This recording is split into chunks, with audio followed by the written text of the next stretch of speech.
Surprise, guys. I am here. I am doing a surprise live stream. I said I was going to do it yesterday, but the only reason, today, but I didn't know what time I was going to do it. So here I am. I'm doing the live stream.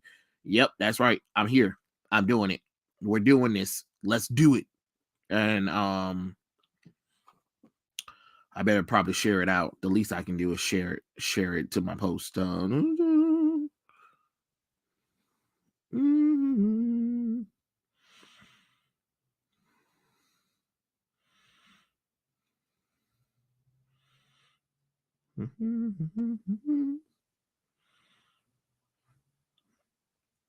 Okay.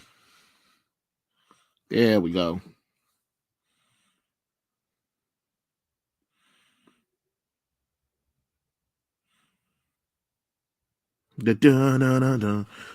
Sup, John? Sup, no one's business. What's going on? I'm here. I'm live. Can you believe it? Oh yeah, that's right. That's what I forgot to tell you guys the other night is that my schedule has changed for work. So soon I'll be off on Fridays and Saturdays. Yay! So that'll be great.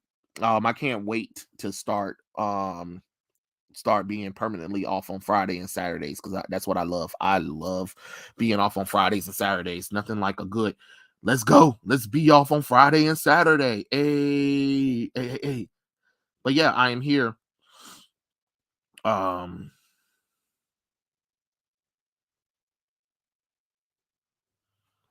Shared the stream. Happy to bring my BS to the chat. Nice.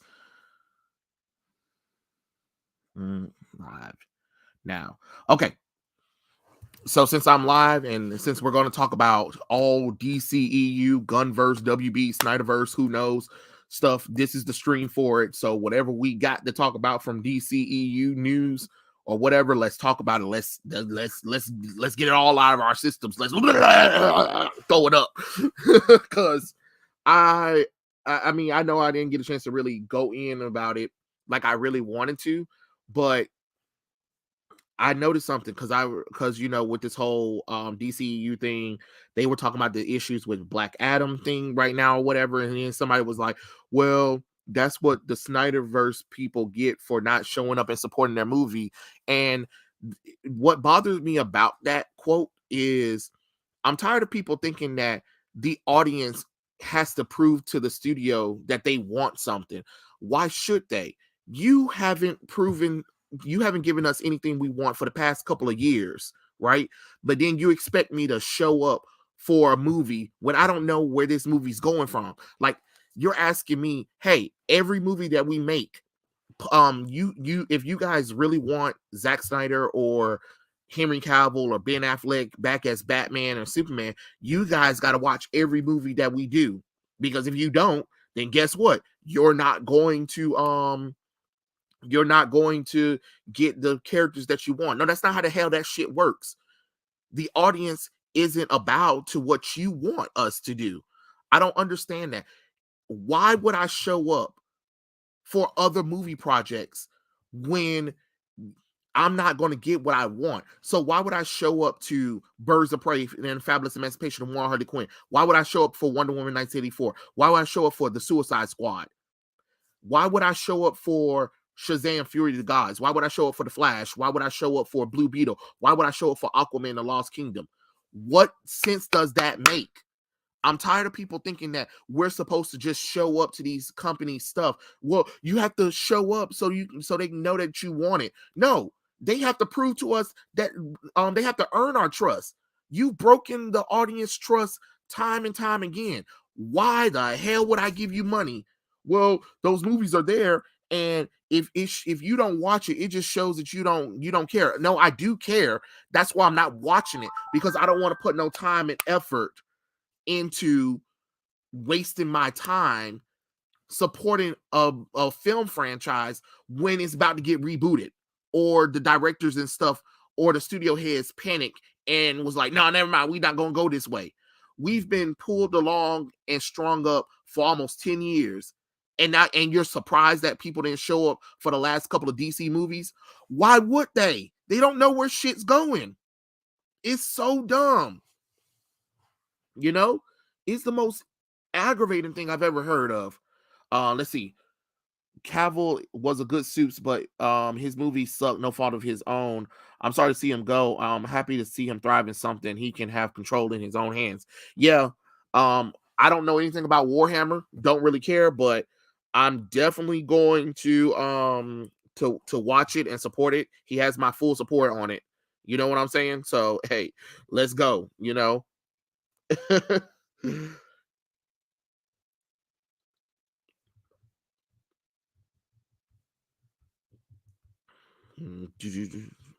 Let's see.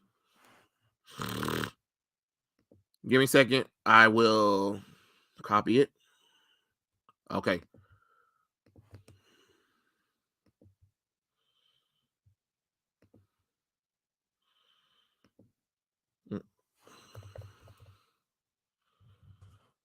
Uh, um, let's see. Hollywood makes comic book movies for the just enjoy things crowd. Yeah, yeah, yeah. They kind of do. They really do think about like, hey, we're going to make this comic book movie, but we're not going to make it for the comic book fans. We're going to make it for the general audience. But then the general audience don't show up, and then they be like, "Oh my God, it's those toxic fans' fault." How is it the toxic fans' fault? Like you can't expect me to follow you. I mean, you can't expect me to watch something that you didn't make for me.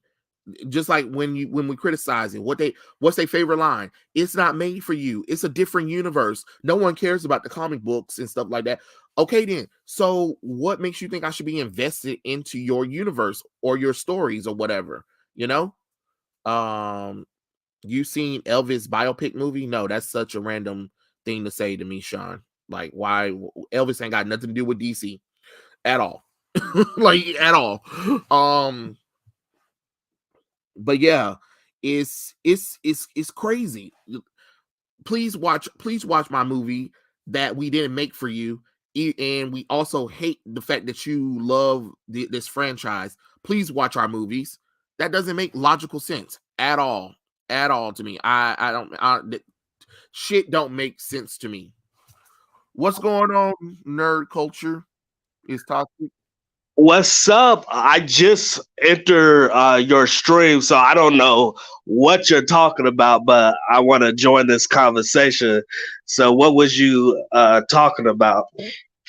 Oh, I was talking about how Hollywood makes movies for the just enjoy crowd, and you know how they always tell us, well, it's not made for you. It's not made for you. Who cares about the comic books? Watch if you don't like it, don't watch it. And then when a lot of us don't watch it, what they say, oh, we're toxic. It's our fault that the movie failed. Well, you told me if I don't like it, don't watch it. You told me that it wasn't made for me. So why would I go and watch a movie that you clearly didn't make for a comic book fan? You made for a general audience fan. You know what I'm saying? Like it makes Yeah, absolutely no logical sense. yeah, Marvel and DC, they make movies for casuals, like you said. They don't make them for the audience that actually buy product like comic books, action figures, and all that stuff. They do it for the casuals, and they put their feminist and political agenda, and they don't care about stories. It's a live action political newspaper now. Every time we watch a superhero movie, it's kind of sad, to be honest. Yeah, that's the crazy thing too. Is just like, oh, please watch our movies, even though we hate you as fans. What? Yeah. That doesn't make logical sense. And then, of course, their defenders would love come and be like trying to tell us what we don't know about the characters. It's a multiverse. They'll take like one panel from the comic book out of term and to try to justify their argument. And it's just like, but did you read the full context of that book? No, you only found this one line to try to justify something in the comic books. Well, it happened in the comic books, yeah, but you pulled that from a one instance thing. That just because you pulled it from that one instant thing doesn't mean that that's an overall arc of the character or that's an overall trait of the character. You know, it's weird. It is weird, and they really think that these people who like have these little big old fan page sites, or because they cosplay as the characters, oh, they love the characters. No, they don't. No, they don't. Because like right now, I can tell you one thing: all of these, all the cosplayers, who are sad about Henry Cavill, their stupid asses will still show up to the premiere of these movies because they're partners with Warner Brothers, or because they dress up as those characters and kiss ass. They'll still show up to the red carpet. Exactly. These people that saying they're gonna boycott the James Gunn universe, they're not. They're gonna talk their shit, and then they're gonna watch all these movies that come out. Yeah. People just talking shit about it, but they're gonna watch it. Watch. Yeah, and then they try to tell people like me when I said I'm done. No, you should give it a chance. Why? What has Gunn done to prove to me that I should trust him? Well, he did Guardians of the Galaxy, and Marvel is completely different than DC. His movie came out halfway through phase 3. That movie was going to be successful regardless. So that doesn't really count to me. That doesn't prove anything. And his Suicide Squad movie failed, and Peacemaker really wasn't all that big. And again, say what you want about Zack Snyder, but Zack proved that he can do superhero movies, and it does make money. 300 made money, Watchmen made money, Man of Steel made money, Batman vs. Superman, Dawn of Justice made money. No matter what anyone says, you cannot like Snyder's vision or anything, it still made money. You know, regardless. Yeah. I trust Zack Snyder more than I trust James Gunn. Why would I trust Gunn? Show me movies where he made money off of his superhero stuff, besides that wasn't already attached to a film franchise. To me, James Gunn is a pedophile, and I don't trust him. To me, he's a one-hit wonder. All he did good was Guardians of the Galaxy. All the other movies he done are terrible. Yeah, because Guardians of the Galaxy Volume 2 was terrible. I was like, what the fuck is this shit?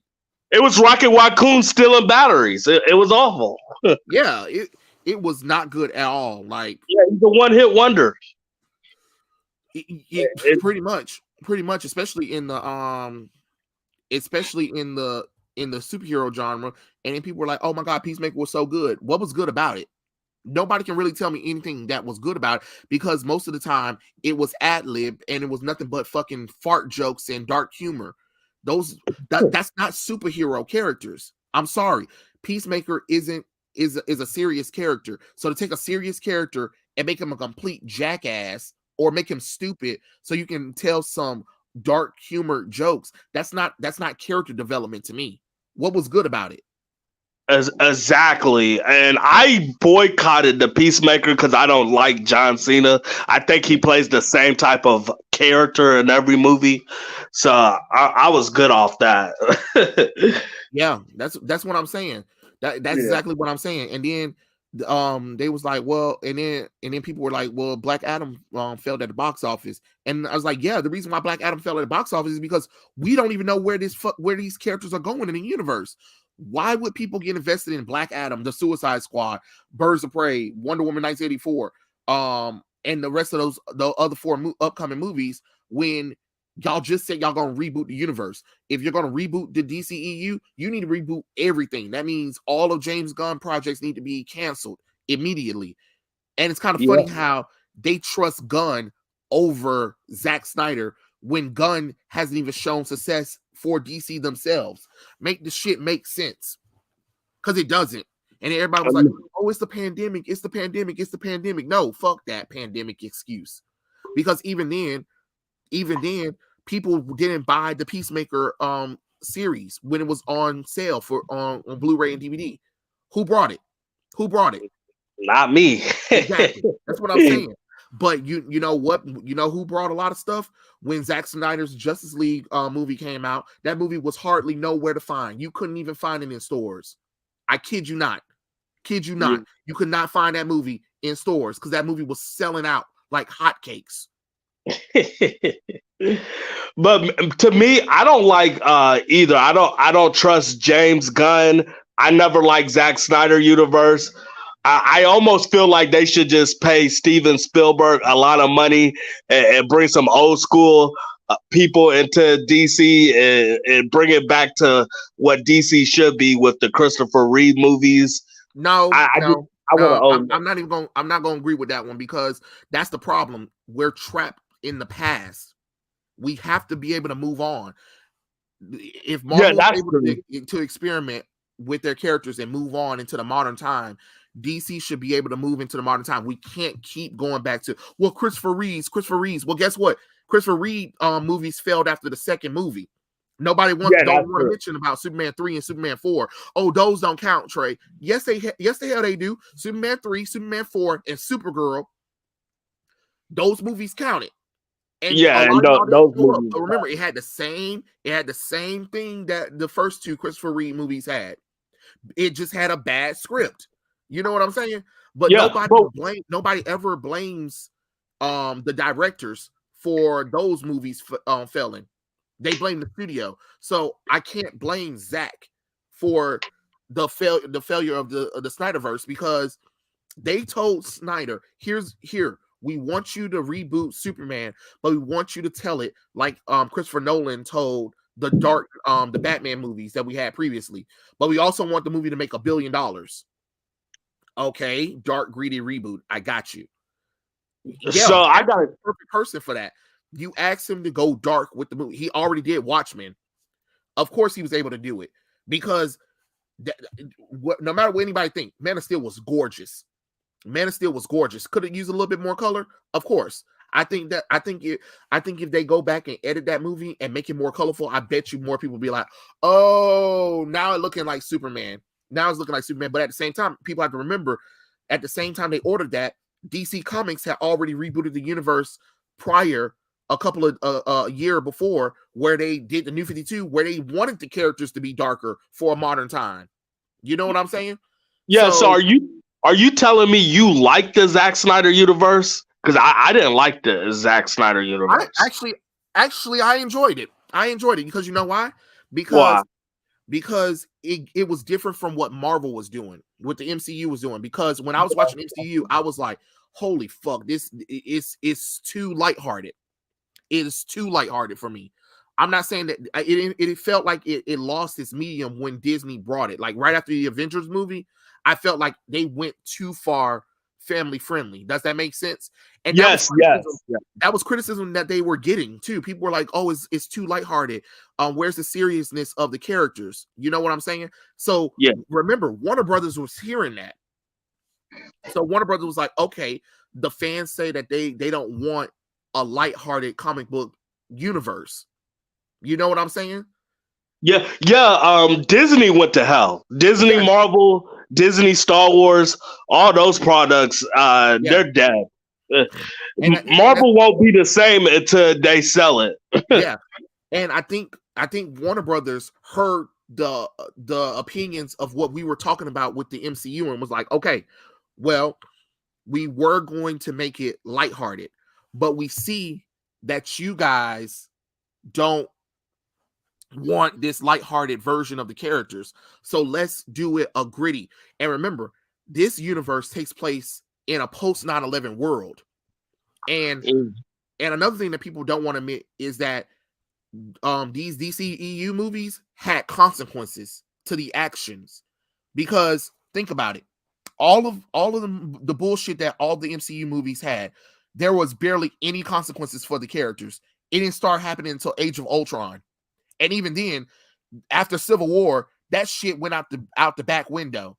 But each movie from the DCEU brought up issues that happened, whether it was the fault of the hero, whether it was the fault of the people, whether it was the fault of the villain. There was always some kind of consequences behind a lot of actions that happened in the DCEU. It wasn't just like, oh, we're just going to wrap it up on a bow and next movie we're not going to address it.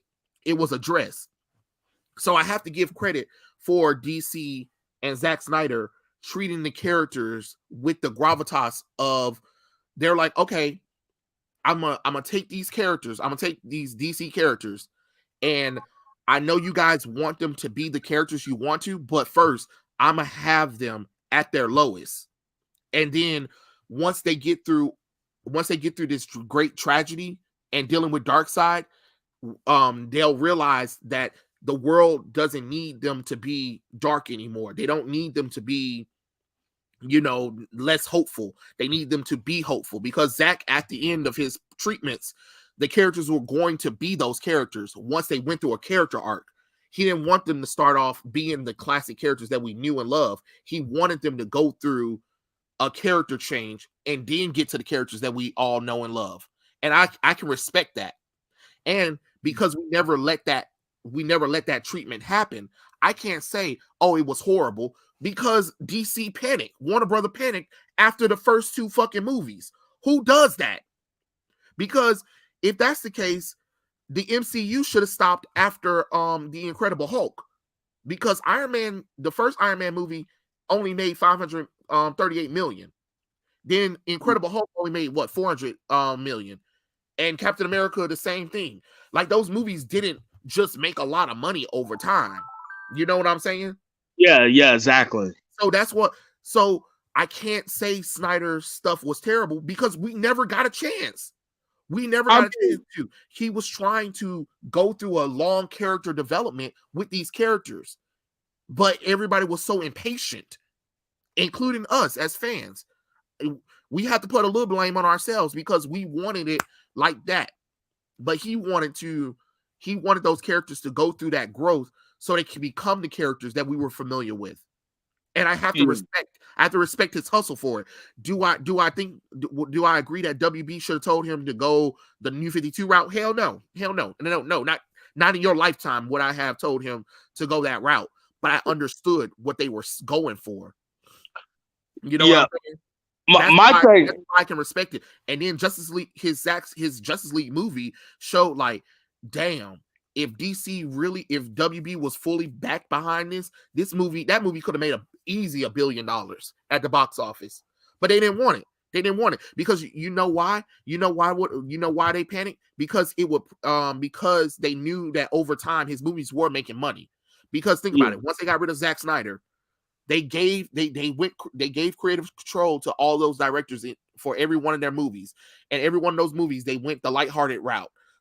We need more color in the movie. We need more lighthearted versions of the characters. Okay, cool, great. What happened? Most of those movies flopped at the box office. So you can't say, oh, I want this, but then you didn't show up for it when they had it. You get what I'm saying? But guess who showed up for it? For Zack Snyder stuff. When Zack Snyder stuff came, people showed up. Funny how that works. But Zack Snyder stuff sucks, though. But then why did people show up for Zack Snyder stuff, but didn't show up for people after Zack Snyder left? Why nobody didn't show up for those movies afterwards? You get what I'm saying? Yeah, but I just thought he went a bad route when he did the Batman versus Superman, because why the first time we ever get a movie with Batman and Superman, they're fighting against each other? I thought that was dumb. You said what?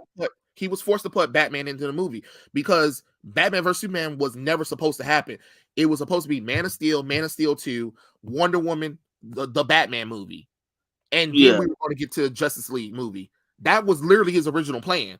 But WB panicked after the box office performance of Man of Steel and told Zach, hey, scrap your sequel idea for Superman and bring in Batman, because they thought that because Batman is $1 billion character that they could put Batman in a Superman movie, we would flock to it, and then it would get $1 billion, without thinking about the fact that Zach has to introduce Batman.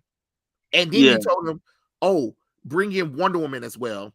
Oh, and by the way, also set up the Justice League movie too, but also set up Wonder Woman's solo movie and also set up the Batman solo movie that never came. So are you saying it's not his fault that he had to rush his universe? No, it's not. Everybody knows that WB told him that. Like, people forget. Nobody ever wants to blame WB for the fault of what the fuck they did. WB literally panicked after the critical response of Man of Steel, because everybody was like, oh my God, I can't believe Superman and Zod destroyed the city and stuff like that. They're superpower beings. I don't know. I'm sorry. Have you guys not read a Superman comic book? There has been times where Clark is fighting a villain and the city has crumbled around them. he'll try to save as much people as he can, but he's trying to also stop this villain at the same time. You know what I'm saying?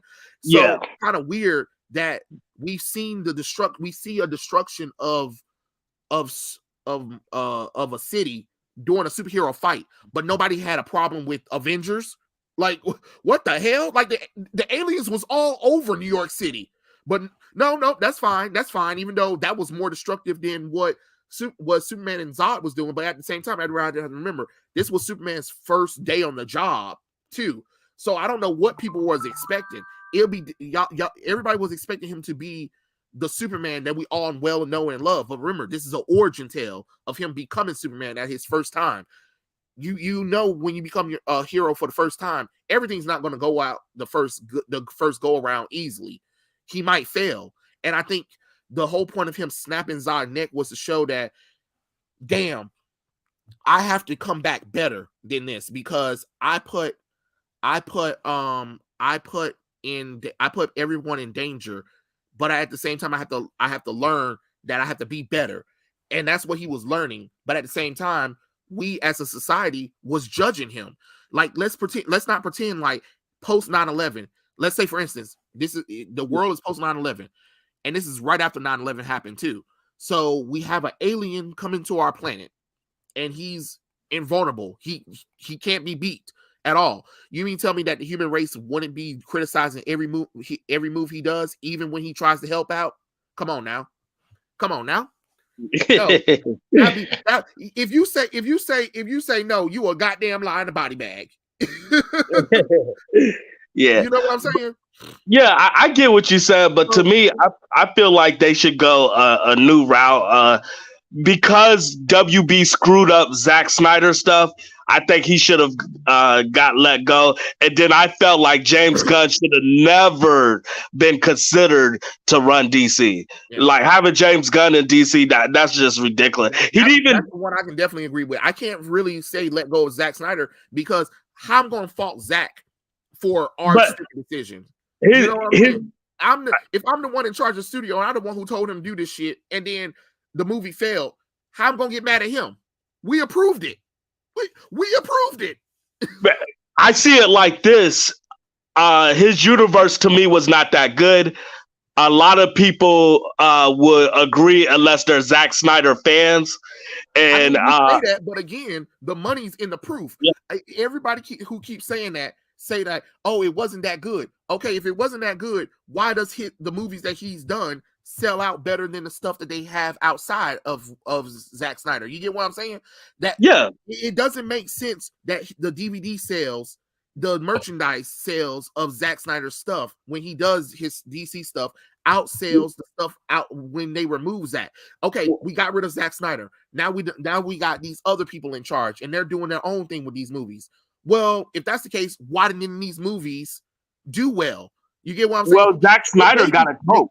They gave you what you want. You said get Zack Snyder out the thing, right? Okay, great. Zack Snyder's out there, right? Yeah. Okay, bam. I gave you what you wanted. Why you didn't show up for those movies? Yeah, I feel like Zack Snyder got a coat. They're mostly a Zack Snyder fan, not like the fan of the DC universe. They're just Zack Snyder coats fans. No, I'm not about to put them as a cult neither. We're not going to victimize. We're not going to call the cultists and stuff like that because, like it or not, they got more. Oh, hold on, damn it! I got a phone call. Hold on. Okay. If y'all don't know, my name is Nerd Culture Toxic. Check my YouTube channel out. Subscribe. Nerd Culture is Toxic. Sub to it. I love this channel too. Been a fan for a minute. So I'm loving that he put me on this platform. So check me out. But yeah, what was I saying before I got interrupted? God damn it. I hate when I get interrupted. I'm on the roll about something. But you was disagreeing with me about the Zack Snyder coat. Yes. The only reason why I'm saying that is because everybody always want to talk about how terrible Zack Snyder's fans are. But I can't really sit up there and say that because that fandom has gone above and beyond any fandom I've seen to do anything. They've promoted HBO Max for Warner Brothers for free. They've proven themselves by buying up everything Zack Snyder related. You know what I'm saying? They've created a foundation for Zack Snyder's daughter. You know what I'm saying? They go to the children's hospitals and donate money. I'm sorry, I can't see. I can't get behind this whole Snyder fans or is a cult or is toxic, because I've never seen a fandom go above and beyond. You know what I mean? Like, I haven't even seen MCU fans do this shit. I'm not saying that there aren't fans I'm not saying that there aren't fans in the MCU that hasn't done it, but what I'm saying is the Snyder fans or people who like Snyder stuff put their money where their mouths is. No one else has. You know what I'm saying? Like, I mean, they don't like, because don't get me wrong, I'm not sitting up here saying that everything Zack Snyder did was perfect. There's a lot of things I disagree with him. I'm not going to sit up here and say, oh my God, it was perfect. But like it or not, he had a plan. He had a plan, though. He had a plan, but it fell. He had a plan. He had a plan, but it fell. Because of the studio. Because of the studio. You can't sit up there and say after the second movie, fuck it. That doesn't make logical sense. And you waited until his daughter commit suicide while he was working on the Justice League movie to be like, Zack Snyder and his wife are going to step down. No, you fired him and tried to sugarcoat that shit and then brought in Joss Whedon because Joss Whedon had the Avengers. But remember, people have to understand that the reason why Avengers was successful wasn't because of Joss Whedon. It was successful because it had a foundation of other characters that brought those characters together. It didn't just start off as just Justice League. You know what I'm saying? That's the thing. You can't panic.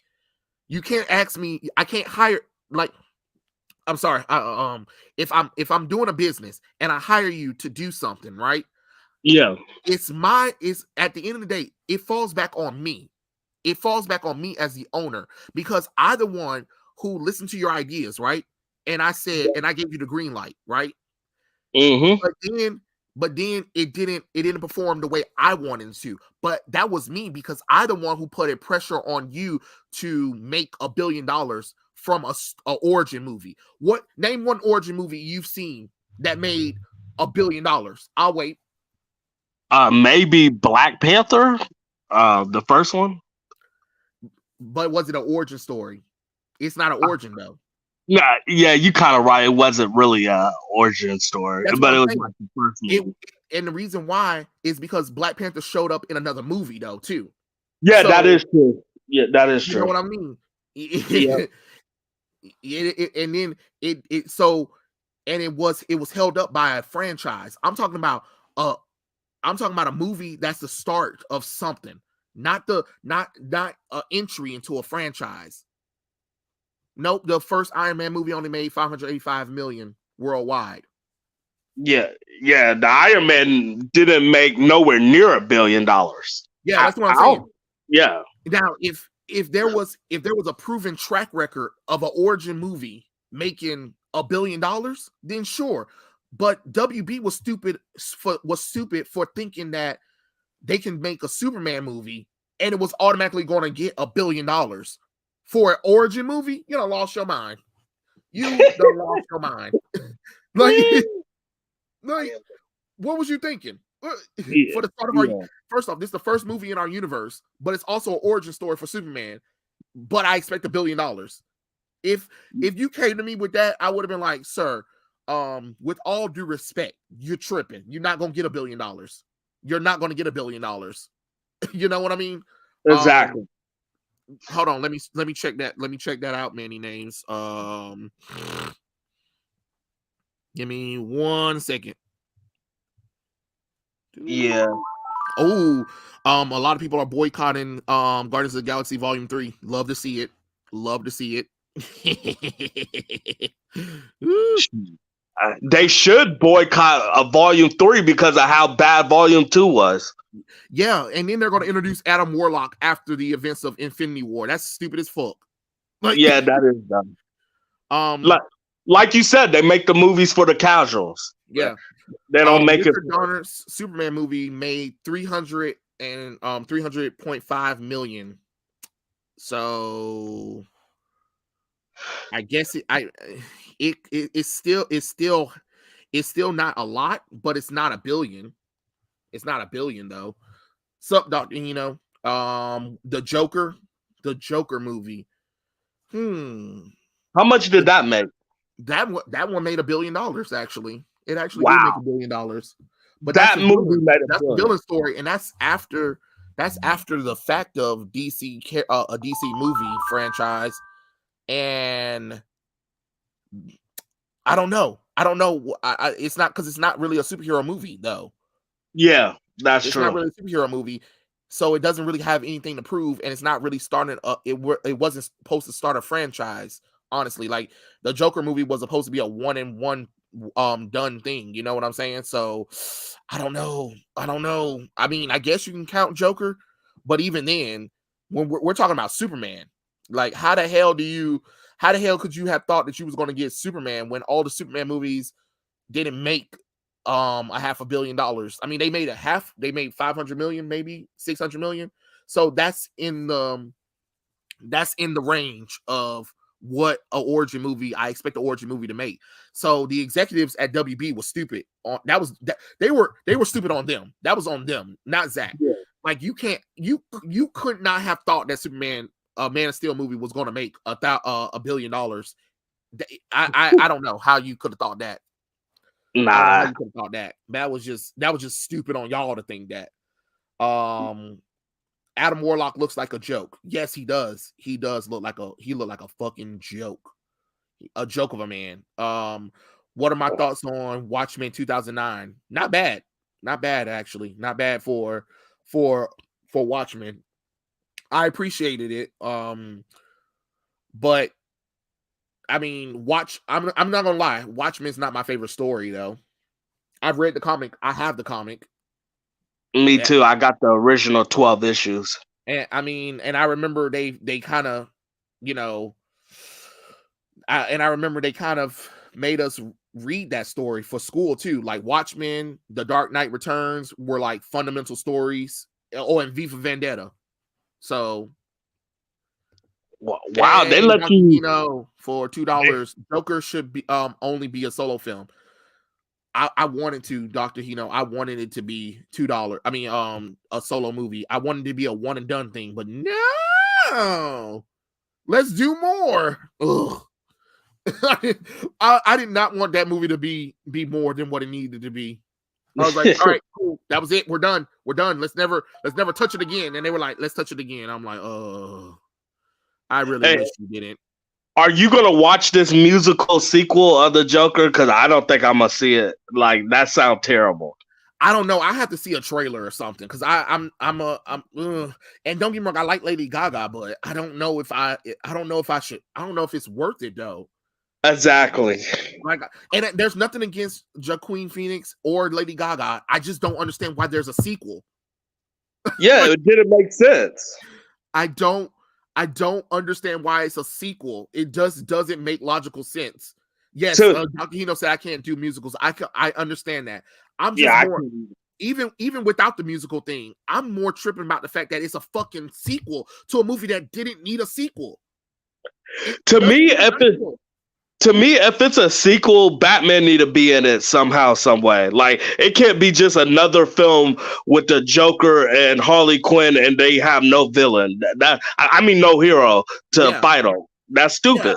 Yeah, I don't know. It's like, I don't know. I don't want to hate against it, because I don't know what it's about, really. I just don't understand why we needed a sequel to it. Yeah, I agree.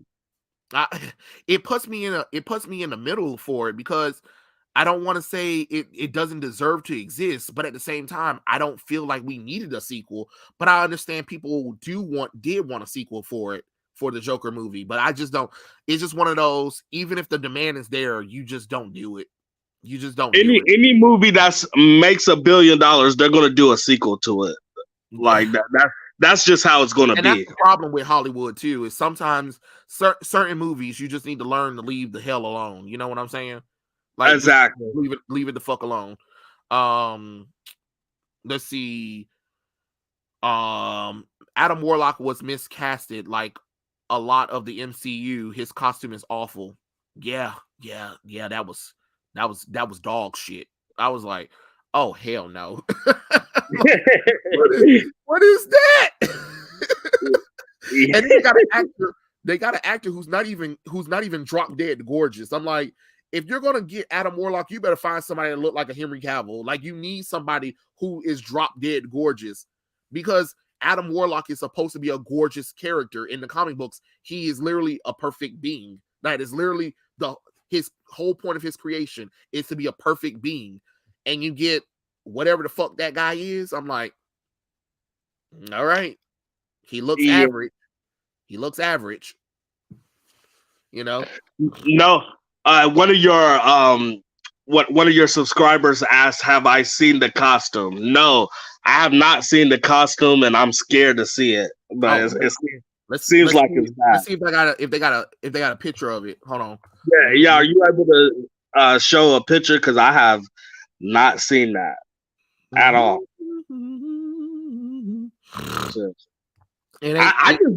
It's honestly not much to look at, because they haven't given us much to look at. But I'll show you what they got him looking like. Yikes. Yeah, I just don't believe in Guardians Volume 3. I don't believe in it. It's gonna be garbage. Oh no, I definitely think so too. I'm just like, no. Okay, hold on. Let me pull it up right quick for you. So you can at least see what it is ugly to me. It's ugly to me. It might not be ugly to you, but I think it's ugly. I think it's a hot fucking mess. Okay, here he is. You funny. What? That dude is it? No way. Yeah. Oh God. Yeah. Fuck. No way. Mm-hmm. He's Adam Warlock. Whoa. Oh my goodness. Yeah, this movie's gonna be a pile of shit. Yeah. I'm like, I don't. It looks ugly. It looks terrible. It looks terrible. Gross. He looks stupid. His hair is ugly. He's ugly. Yeah, he's ugly. Like, if you want me to believe that this is supposed to be Adam Warlock, you better find somebody that, drop dead gorgeous. Like, he looked like a porch monkey with gold skin. The problem is Adam Warlock. This Adam Warlock is supposed to be a perfect being. If you're gonna convince me that if you're gonna cast an Adam Warlock, you better find somebody that make me question my sexuality. All right? Like, no, seriously. Like, look at him. That's awful. That's awful. Looking at him, like, you need to find somebody that can make me be like, okay, all right. He looked like he could be in the Planet of the Apes movie or something. Yeah. Like, who's got the worst look? Gore the God Butcher or Adam Warlock? Gore the God Butcher, because I don't know what the fuck they did with Christian Bale. That was terrible. What they did with Christian, just ugly. I would say Adam Warlock. This is terrible. This is bad. I'm definitely gonna say Gore the God Butcher, because all they did was spray paint all they did was spray paint Christian Bale white and gave him a cape. Like, they didn't even try. I was like, what is this? I was like, do y'all not know what Gore the God Butcher looked like in the comic books?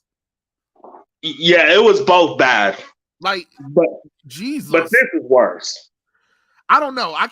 I mean, both of them are terrible, but I definitely have to give it to Gore, because Gore, they literally told Christian Bale to show up. They spray painted him. They put on a cloak, and then that was it.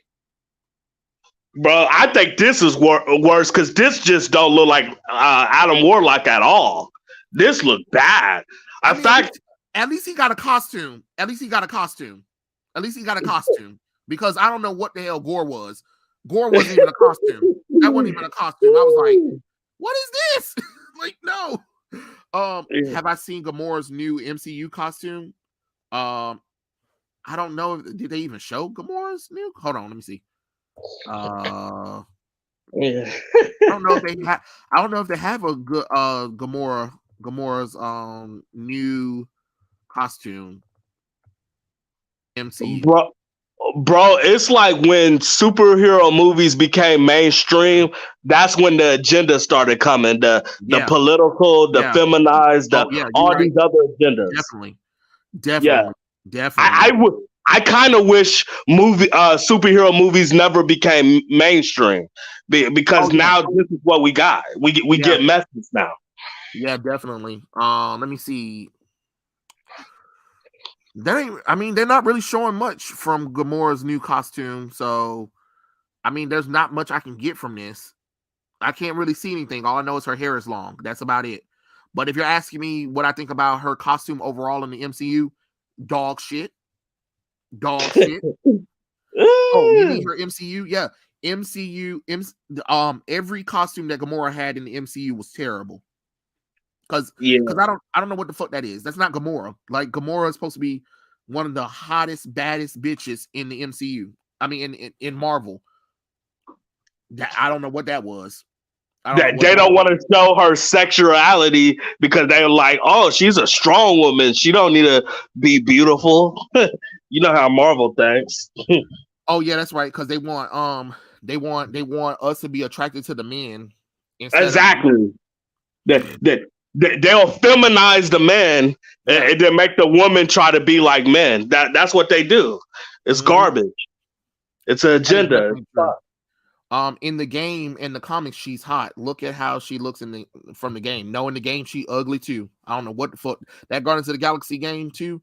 Once you get her alternate costume, she looks good, but the costume they give her straight up in the game, no, it's ugly. No, it's ugly. It is ugly. It's the same thing. It's the same. They put that same ugly ass costume in Marvel Ultimate Alliance 3. Her default costume is like this white armored thing. Matter of fact, let me see if I can find the picture of it because it's ugly. Yeah, let me see because that shit was ugly. Talking about she looks good. She looked like roadkill. I thought I was the comedy guy on YouTube. You got me beat. Like what? No, it's roadkill. Roadkill. All right, that's what it is. Man. They trying to convince me that this shit look good. Hold on, let me.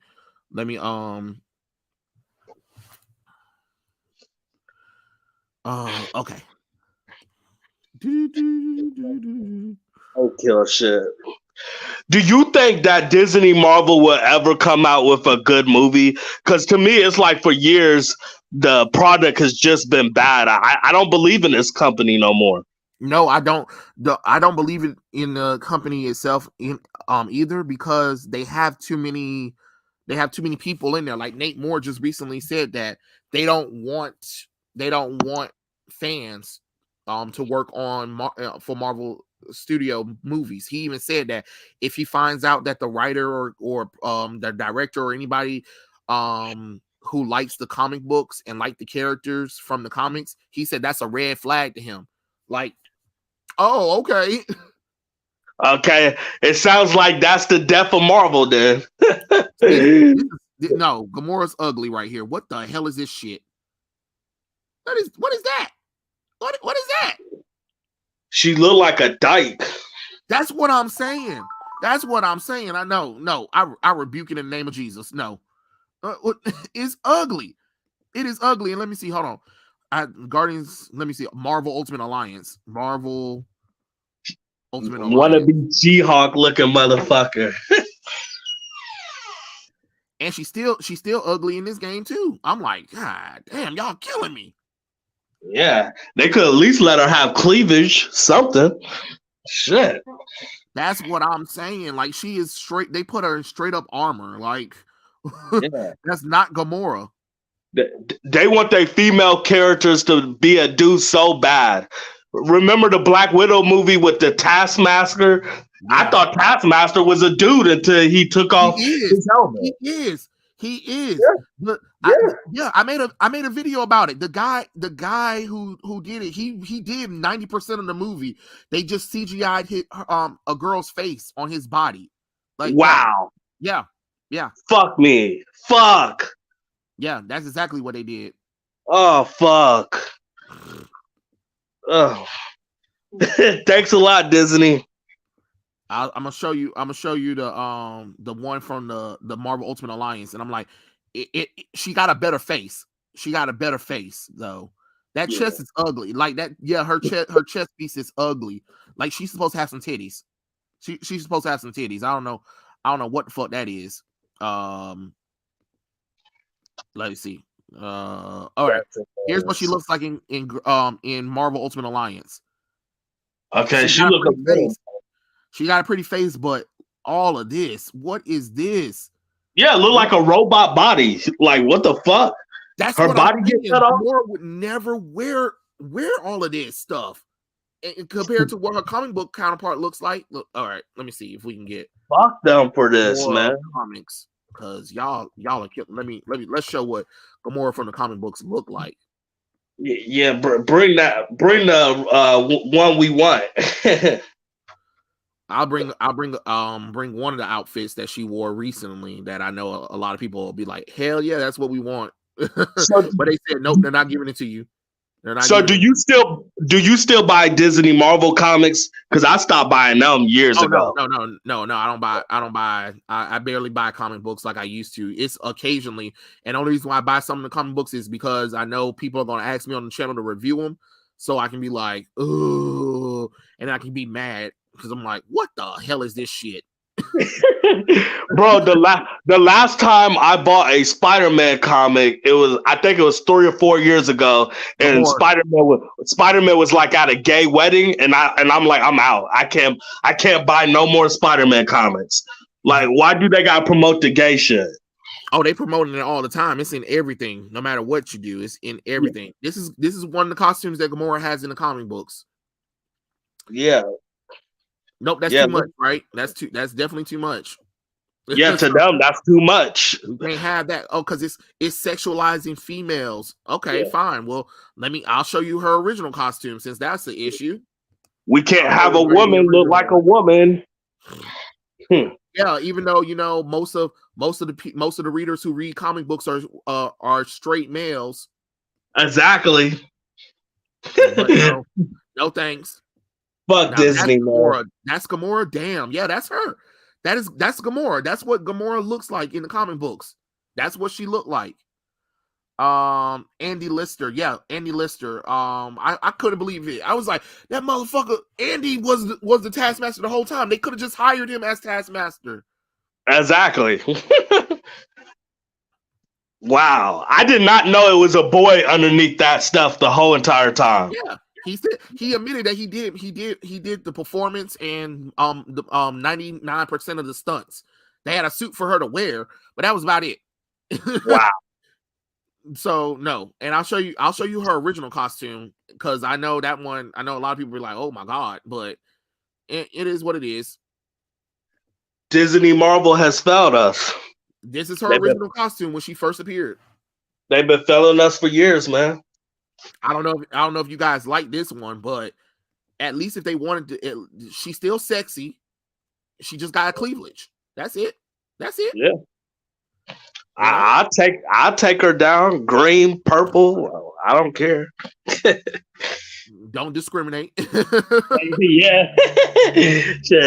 I'll take that sloppy green down, baby. She's one of the strongest warriors in the world for a reason, Mm-hmm. Let me see if I can find. It was another costume that she had wore that I thought was really pretty cool too. Where is that costume at? Because because now her costume's starting to reflect whatever they put in the video games nowadays, and I'm like, I have no interest in none of that. Yeah, most Marvel games are trash to me now. I can understand that. I can definitely understand that. Especially that Avengers game. That thing was garbage. That thing was garbage. But you could tell it was gonna be garbage once you saw the trailer. I said, man, they're gonna focus on Miss Marvel out of all the characters to focus on. That's what we want. No, nobody wants that. Every product gotta be feminized. That's how they work. And it gotta be feminized. You're right. Yes, Doctor. They did ruin Marvel versus Capcom. Like Marvel killed Marvel versus Capcom because they wanted to be bitches to Fox. Okay, now this is one of her. This is a, I forgot what this costume was called, but this is when she was able to use her full potential or whatever, and she wore like this all green costume. It has like a little skirt that but the wind is blowing, so it's going under the thing. And I was like, they could have used this costume. You know what I'm saying? What's wrong with this? She's still sexy and all the kind of stuff. What's wrong with this costume? Nothing. But of course, because it's too feminine. It's too feminine. Yeah, it's too pretty. They don't like that. You're right. You're right about that one. They're like, no, we can't have it. Yeah, it's too cool. I remember I was looking at Gamora's look and trying to find out why she looked so ugly in the MCU, because they made sure that she wasn't sexy. They made sure she wasn't appealing. That's all it was. And that's what's wrong. She's too sexy and feminine. Yeah, that's the problem. But they said they want to keep trying to force females down our throats, but they don't want the females to be sexy. Yeah. What kills me, they have every agenda in Hollywood except for the black male experience, like the Black Panther movie. They took away the male Black Panther, but they got gay agenda, they got feminized agenda, but when it comes to the black male experience, we're out of here. That's what kills me. Men in general are out of here at this point. You see, they trying to get rid of men faster than anything. And if they do bring in black males, they defeminize them or they're gay. And it's just like, fuck sakes. I want this shit. And then what kills me on Marvel and DC, both sides, the black superheroes they do promote, they have no powers like that. Like Falcon, he doesn't even have the super soldier serum. And then War Machine, he has to have a suit for his powers. And then Nick Fury, he doesn't have powers. So the black characters they do put out for the MCU, they barely got powers. Like, come on. And then if they do bring in black characters, all they're doing is race swapping them. Yeah. Those characters are white. And then you're like, wait, those characters are white. It's a different universe. No, those characters are damn white, regardless of what universe we're talking about. They're still white. Like, it's stupid. Marvel and DC need to do a hiring event where they get black people from all over the world to put out their characters, and if Marvel or DC like them, they'll hire those people and put those characters into these universe instead of race swapping. But they don't want to do that. They don't want to do that because think about it. Because they want to have too much credit. Yeah, and they got the milestone characters. Don't barely touch those characters at all. Marvel has several black characters that they barely do anything. You saw how they degrade Monica Rambeau. Like, Monica Rambeau was the first female Captain Marvel, but they jumped all the way to Carol Danvers' ass, and then they de-aged Monica Rambeau. Like, it made absolutely no sense. Monica Rambeau should have been the first Captain Marvel, the first female one at least. And then DC, they got a pot of gold. They got Static Shock. That is an amazing character. He could be the Spider-Man of the Justice League. He's young, funny, and super smart. Why not use that character? I don't get it.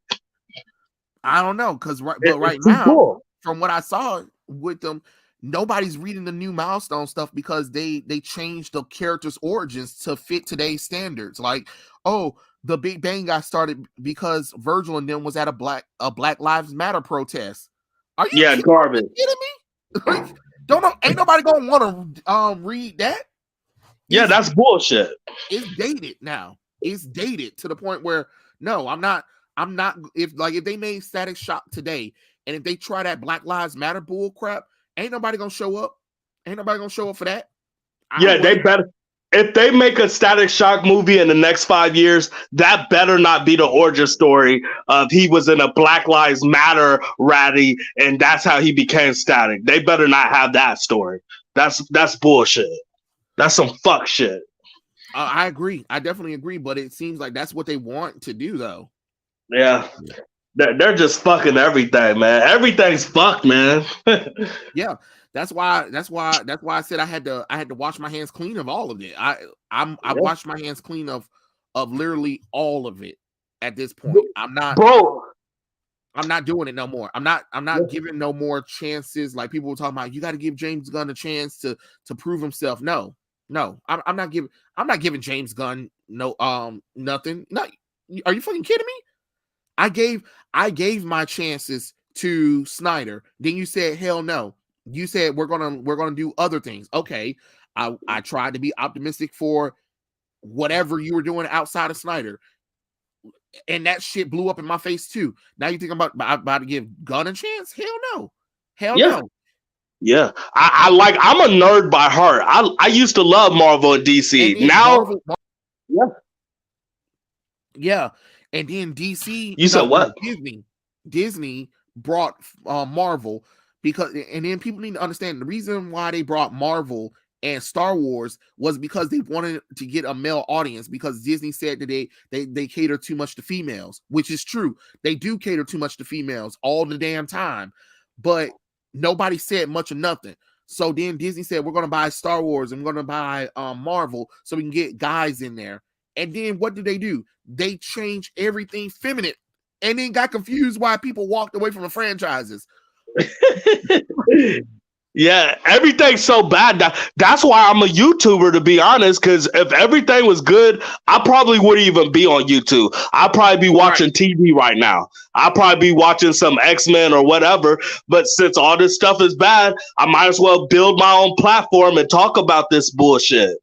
Exactly. Like, might as well talk about it, because another thing too is that they always talk about that they need to hear people of color opinions, right? Because they'll swear up and down only white people are talking for people, and I'm like, no, we're over here in our own corner. It's just that we're not popular enough. We're not popular enough for you guys to hear what we're saying. So it is what it is. But I'm gonna say my piece. And I'm gonna keep it moving. You know what I'm saying? Yeah, Marvel and DC don't give a fuck about black people. They show it in the movies. They show it in the film. Honestly, they don't give a fuck about no one. They don't give a fuck about men. They definitely don't give a fuck about people of any kind of race or gender. It's only females and LGBT stuff. And you see right now in the comic books, they're making all of the damn characters either another race or they're making them gay. Yep. How the hell you think I'm supposed to continue to read it?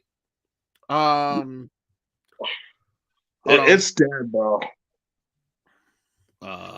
Hey, Darth Maul is my buddy. If he joins, he's pretty good. He got his own YouTube channel too. If you want him to join, that's the link is down there. Y'all can enter. I think I'm gonna have like a limit of 6 people or something in the stream. Because you know how StreamYard is. Yeah, so, the link is right there for it.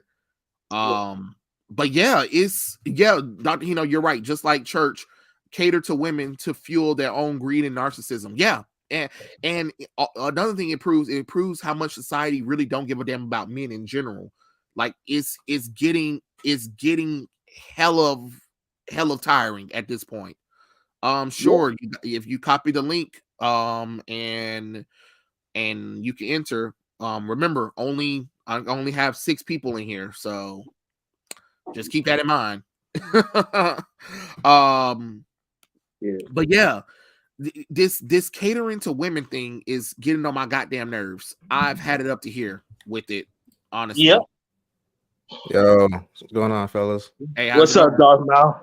What's going on, man? Shit. This dude is like a brother from another mother, man. But yeah, what's up? So, how much of the conversation you heard from us? I've been here for probably half an hour now. Okay. Oh. Did you get kicked out? I don't know. Hold on. All right. I got everybody in. What's up? What's up? Man, I couldn't resist. I was like, I'm gonna let Trey and nerd culture talk this out, but then y'all started going in on about that Gamora, and I saw that Gamora. I was like, I'm gonna have to do it. I'm gonna have to jump in. Yeah, hey, we just all venting our frustration about all this stuff right now. I mean, like, I'm not gonna lie, like, normally I try to find a little bit of positive stuff going on, but that Henry Cavill thing was like the last straw for me. I was like, nah, fuck Yeah, that was it for me Marvel, too. fuck Yeah. DC, fuck all of it. I'm like, I'm done. I can't do it no more. I honestly can't do it no more. I've been done ever since they try to use Snyder's what was his daughter's suicide against him. Yeah. I've been done. That was terrible. That was disgusting. That was disgusting. And I think it was a YouTuber who like tried to throw that in his face when they were on when she was on social media. And I was like, girl, why would you say something like that about his daughter? His daughter died. Like, that's terrible for you to say that to that man. That's disgusting. I don't know who the YouTuber was, but I know she has red hair, and she was a white woman. If anybody knows who I'm talking about, let me know. It's been a while, but I was like, girl, what you saying is kind of disgusting. I think I know what you're talking about. Are you sure it's not that one woman who said, if you don't like my comics, don't buy it? No. It was a YouTuber. Not Kelly Sue DeConnick. Kelly Sue already know we don't like her ass. Kelly Sue already know I don't like her. We don't like her ass. So. It's just the way how you described her. White woman with red hair. I'm like, oh, it must be her. Yeah, I mean, it was a YouTuber. I think she was part of the whole Phantom Menace thing with Geeks and Gamer and all that kind of stuff or whatever. Oh yeah, I definitely know who you're talking about. Hey, what do y'all think about Geeks and Gamers? What do y'all think about Geeks and Gamers?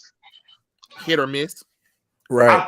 I feel like they kind of racist. I feel like if it was up to them, if they was controlling Hollywood, they would want it to be like the 1950s where there's no black people at all and it's just them and their traditional stories. That's how I feel. I don't know because they do have black people and like one or two. It's like 30 white people and Geeks and Gamers and maybe 2 black guys. But come on, let's be honest. Let's be honest with ourselves. Females and people of color really ain't into the nerd stuff as much as white people are. That's just true. the damn That's truth. true. That's just the truth that people need to understand. When people be like, oh, how come there's not a lot of diversity in these superhero comic books or whatever? Because the problem is most people who are into it is white people and they're mostly males. Yeah, I'm just being honest. Like people can get mad all they want to. It's just the truth. Yeah, I'm sorry. It's the same thing with D&D. When I was in D&D for a bit, I saw it was mostly just white people. I'll be honest. Yeah. And I didn't see them like, oh, these guys are racist. No, it's just how it is. Yeah. There's nothing wrong with it. It is what it is. I feel like. My bad. I feel like if there was more black superheroes, I feel like more black people would watch, like Black Panther. Just because of that name, Black Panther, it was tons of black people that went to see. Yeah, definitely, yeah. Because they were like, oh my god, there's a black superhero. There's been black superheroes for a long time, but remember, like I grew up in the 90s. Like even though we were accepting or whatever, being a black nerd or black geek was not the most happiest thing to look. It was very frowned upon in the black community. They were okay with anime. They were okay with maybe card games. When you talk about some comic book shit, you talk about that Star Trek, Star Wars. Nah, motherfucker, out of here with that. So I mean, it is what it is. Oh, you said Mecha Random 42. Okay, that's that was the girl with the red hair. Mecha Random 42, something like that. Cool. Yeah.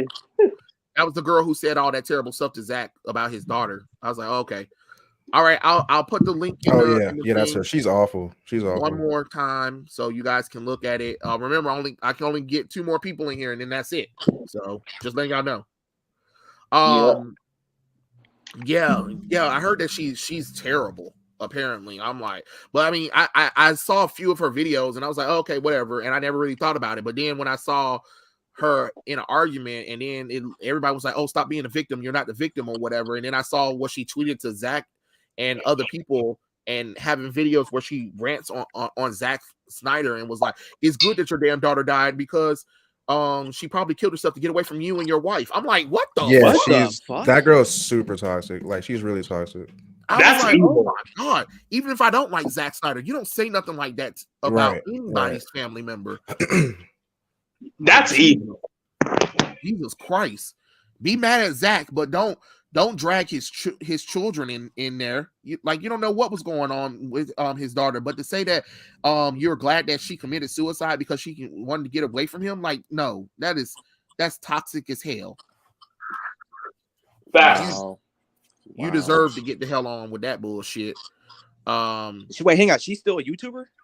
Yeah. No. Fuck that. No. Oh, we got one more. We got a black screen. Is that Manny Names? Can you hear me? Yeah, we hear you. What's going on? Yeah, that's me. Okay. What happened to your avatar? I just need to work on that.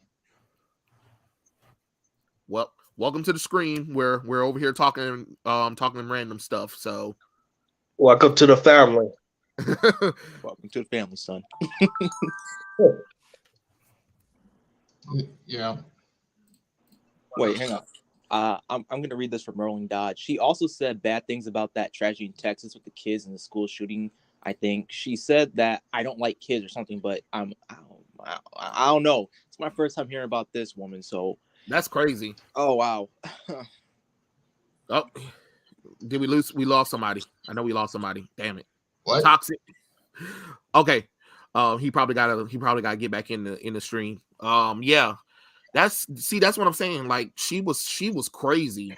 That's crazy if that's what she said about them children too. So she said them terrible things about them children. Like, that's even worse for her. What's going on?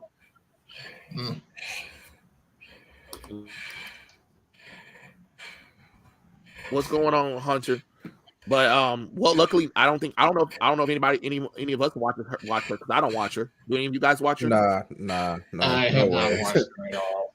That's my first time hearing about her, like I said. So, yeah, I feel you. On that one. That shit crazy. Am I in a stream or am I in backstage? No, you're in the stream right now. Oh, okay. Because I had to go on my laptop so I could use my microphone. Do I sound better now? Yeah. Am I still here? Yes, sir. Yes. Okay. Sweet. Like, this is the first time I'm doing a streaming, so it kind of feels weird for me. So bear with me.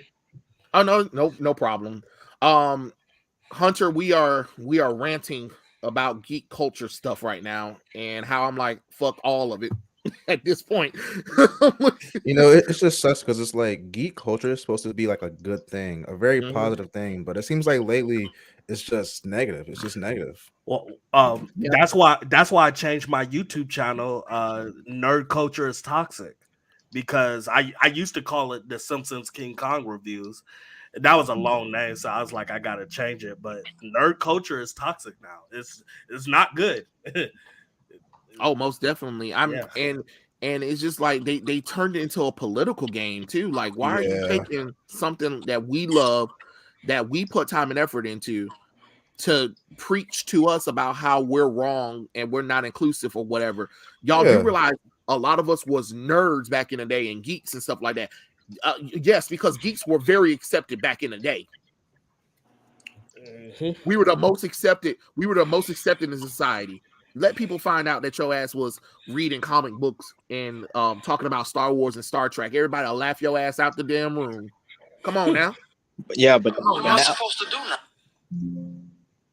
now? Yeah, we were born in the culture. They just pretty much just try to bust through the door and be like, hey, we're born this too. Just let's make some changes. Like, no, fuck off. And that doesn't even make any sense. How can you say you love this stuff, but then you want to come in and change everything about it to accommodate y'all? That doesn't make any sense to me. Yeah, it's trash. It really doesn't. I just recall when I was a kid that I would watch Toonami and all that. That's, watching anime basically, but I didn't even know it was anime. I just thought it was cartoons. Like, Yeah, the way same. it is. Yeah, same. But when when I was a teenager and I was talking about this, people were like fucking like, "Oh, you weird dude. You like how you play sports, but then you watch all this." I'm like, Yeah, it's that is so weird. And I'll tell them like, how are you playing sports and playing video games? Oh well, it's like, okay, whatever. Yeah, it was always a catch-22 with that kind of stuff. But that's why I'm saying, like, they swear up and down like our culture wasn't accepted. No, our culture was for misfits and outcasters who who liked the stuff, but a lot of people thought it was stupid. Like, let's be honest, a lot of people didn't care for Marvel and DC. Like, yeah, they'll watch the movie in theaters, but a lot of people didn't show up for those movies, just like a lot of people really didn't show up for a lot of that sci-fi stuff. They'll watch it, but then after that they go back to their regular lives. They were like, oh, okay, whatever. But if you would talk to them about it normally, they'd be like, you nerd, you geek, who the hell cares about Star Wars? Yeah, they went to go see the movie, but that was about it. They didn't go and read the books. They didn't go and read the comic books. They didn't go and play the video games, get any of the merchandise for it, or any of that nonsense. It lets you come to school talking Klingon or whatever. They'll be like, this nerd over here, this weirdo over here, and they'll outcast you. But now they become popular, now everybody wants to come in and swear up and down they know these characters. And then when you put them in their place about it, they try to tell you it's not made for you. Exactly. What? Yeah. Yep. I was here before you. It's not made for you either. You just got here. Well, Yeah, like what? Right. And then tell you everything that's wrong with the characters now.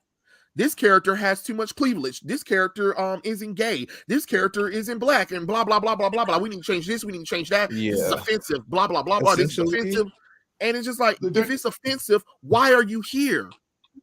Essentially, what's going on here is that our culture has been just like I don't know, like just taken over, I guess, by these like weirdos who are running Hollywood. It's like, it's just not good. It's just really not good. Oh, definitely. It's definitely not good. I can definitely tell you that one. It is a hot mess, honestly, and it just makes you want to be like, what's the point of all of this? Because like what James Gunn announced the other day is just like, okay, so why would I go and watch your next 4 DC movies?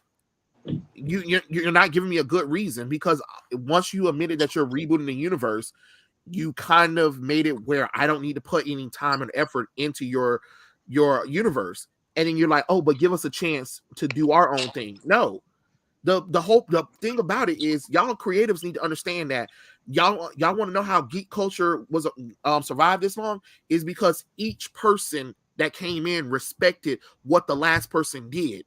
Even if they didn't like it fully, they respected and they tried to make it work with the confounding that they had. These directors, these creators, these writers, they never want to try to work with what they have. They always want to try to destroy, erase, to do their own thing. And it's getting kind of tiring. That's why comic books are failing every day, because everybody wants to do their own thing all the time. And I like to add to that is like, when you make an adaptation, it's like you already have the blueprint right in front of you. It's called a comic. Just read it and just work with it, not trying to take it to a different direction or just deviate from the blueprint. Because no matter what you do, the foundation's gonna look like a mess. Yeah. No, and I'm not saying they got to be a 1-to-1 adaptation, but damn near try your best. Try your best. That's all I'm saying. I mean, say what you want about Watchmen, but at least Zack Snyder, he did his best, and I thought it was a good movie. Wait, hold on. Okay. I'm about to say, well, we got like 2 different Dr. Hinos in the darn stream now. What's going on? I'm doing some black magic. That's all. Yeah, but did you catch what I said though? Huh? Did you catch what I said? Like, I mean, say what you want about the Watchmen movie, but like Zack Snyder, he did his best, and I thought it was a good movie. Yeah, that was great. Why people tried to sit up there and say it was a bad movie? I was like, no, not really. It it went by the comic book as best it could. Like I know there was a lot of things he couldn't adapt because let's be honest, no offense, that Alan Moore, if you're listening, that squid shit that you had towards the end of the story that Omni-Man had for his idea was stupid. I'm not gonna lie, that it was dumb. It was dumb. Period. But I enjoyed what Zach did with the Dr. Manhattan, making it look like it was Dr. Manhattan that destroyed New York City. I was like, now that makes way more sense than whatever the fuck that squid shit was. Let's be honest, that thing was stupid. And it still made U.S. and Russia stop fighting because that's all the comics. It made the nation stop fighting. And I'm not gonna lie, I like the updates of the suits. I think Zack Snyder did an amazing job of updating the suits. The suits look way better in the movie than they do in the comic books. And I've read the comic books, but I'm sorry, them costumes ugly. The costumes ugly. Warshacks it's that's so the only simple. one. Like, that's the only one that's good. That was the only one that translated great from page to screen. But everybody else's costume, praise Jesus for Zack Snyder, because good God, them costumes were ugly. Them costumes were ugly when I read it, and they still ugly now. But Zack modernized them, and I was like, okay, these costumes ain't half bad. Yeah, I gotta admit, Zack Snyder killed that Watchmen movie. That movie was amazing. It really was. It wasn't even as bad as everybody made it seem like. I will tell you one thing that I know a lot of people don't like, but I was like, y'all should have known from the title that that it wasn't what you thought it was. The title was called, I don't know if any of you guys seen the movie Sucker Punch. Oh, I love Sucker Punch. Yeah. Bits and pieces of it. I never seen it. People were mad because they thought from the trailers that it was going to be something different. I was like, but the title told you that. Sucker Punch. He was literally playing on you with that entire title right there. The title itself was letting you know that this movie isn't what you thought it was going to be. And I enjoyed it. It's kind of cool that the girls were dancing, and in order for them to survive, they all imagined themselves fighting off these mystical creatures and wars and shit in their own minds. Like that's pretty fucking cool though for these mentally instituted girls. Though I'm not gonna lie, that was a really interesting take on mental health and girls and stuff like that. Mm-hmm. Like it shows how much the mind you escape in your mind in order to like get away from the pain of everything. You know what I'm saying? Yeah. Basically survival through escapism. Yep. And that was the plan. Does Alan Moore seem angry? He's always fucking angry. It's like, Alan, let it go. Let it go. Yeah, he looks like angry Jesus every day. Yeah, and then you know what's so funny? It's like Alan, you are like one of the luckiest people on planet that works in the comic book industry. DC literally sends you a huge amount of money each time they use the Watchmen, and you're like, fuck them because I want my characters back. Okay, and do what with them? Yeah, I agree. No offense, I'm tired of the Watchmen, honestly, because DC's right now on a Watchmen binge where they keep trying to incorporate their asses into shit. I'm sick of their asses too, but at the same time, what the fuck was Alan Moore gonna do with them? I don't know. Watchmen is great and all, but you kind of need to let it go. I mean, I enjoy reading Doomsday Clock, but where do you go from there? Yeah, like there's not much you can do with the Watchmen team or universe itself. So Alan Moore being upset that he didn't get the characters back, where were you gonna go with them? Nothing. There's nothing to go with those characters. Yeah, I think they were doing like origin stories for them or some prequels, but it's like, why? Everything's explained in the first story. Yeah. I could see Dr. Manhattan having his own story since he's so powerful, but besides that, it's like, I don't know.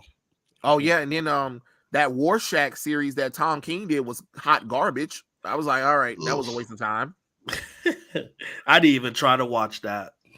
No, it's the one that Tom King did recently. It was garbage anyway.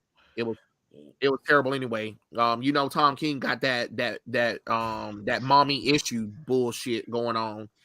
Oh yeah. I haven't watched the Watchmen TV series, so I don't know. I couldn't tell you, Roland Dodge. I don't know anything about the Watchmen TV series. It's not that I didn't think it was interesting. I just never really sat down and gave it a chance at all because I was too busy watching other shit. I mean, after reading Doomsday Clock, I just didn't see the point of even watching that show. Yeah, I can understand why? that. Why do a sequel? I mean, the sequel's already here. It's Doomsday Clock. Just make a show of that. I don't care. Is Doomsday Clock worth reading? Because I have not read that yet. Yes, I will say yes. Yeah. Yes, Doomsday Clock is worth reading. It It's a good story. I'm not gonna sit up here and say it's not. It's really cool. It's a really cool story.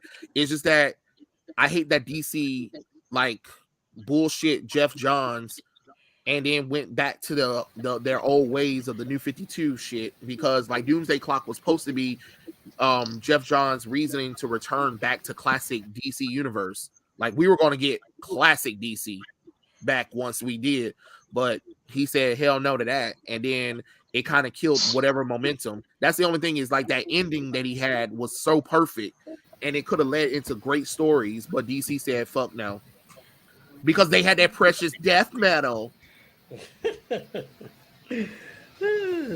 Now that's one thing that just ran this course, death metal. I was like, oh, for fuck's sakes, death metal.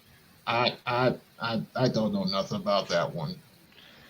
Yeah, it was more of the same from Dark Knight's death metal. Yeah, I think also is because of Heroes in Crisis as well. Because I remember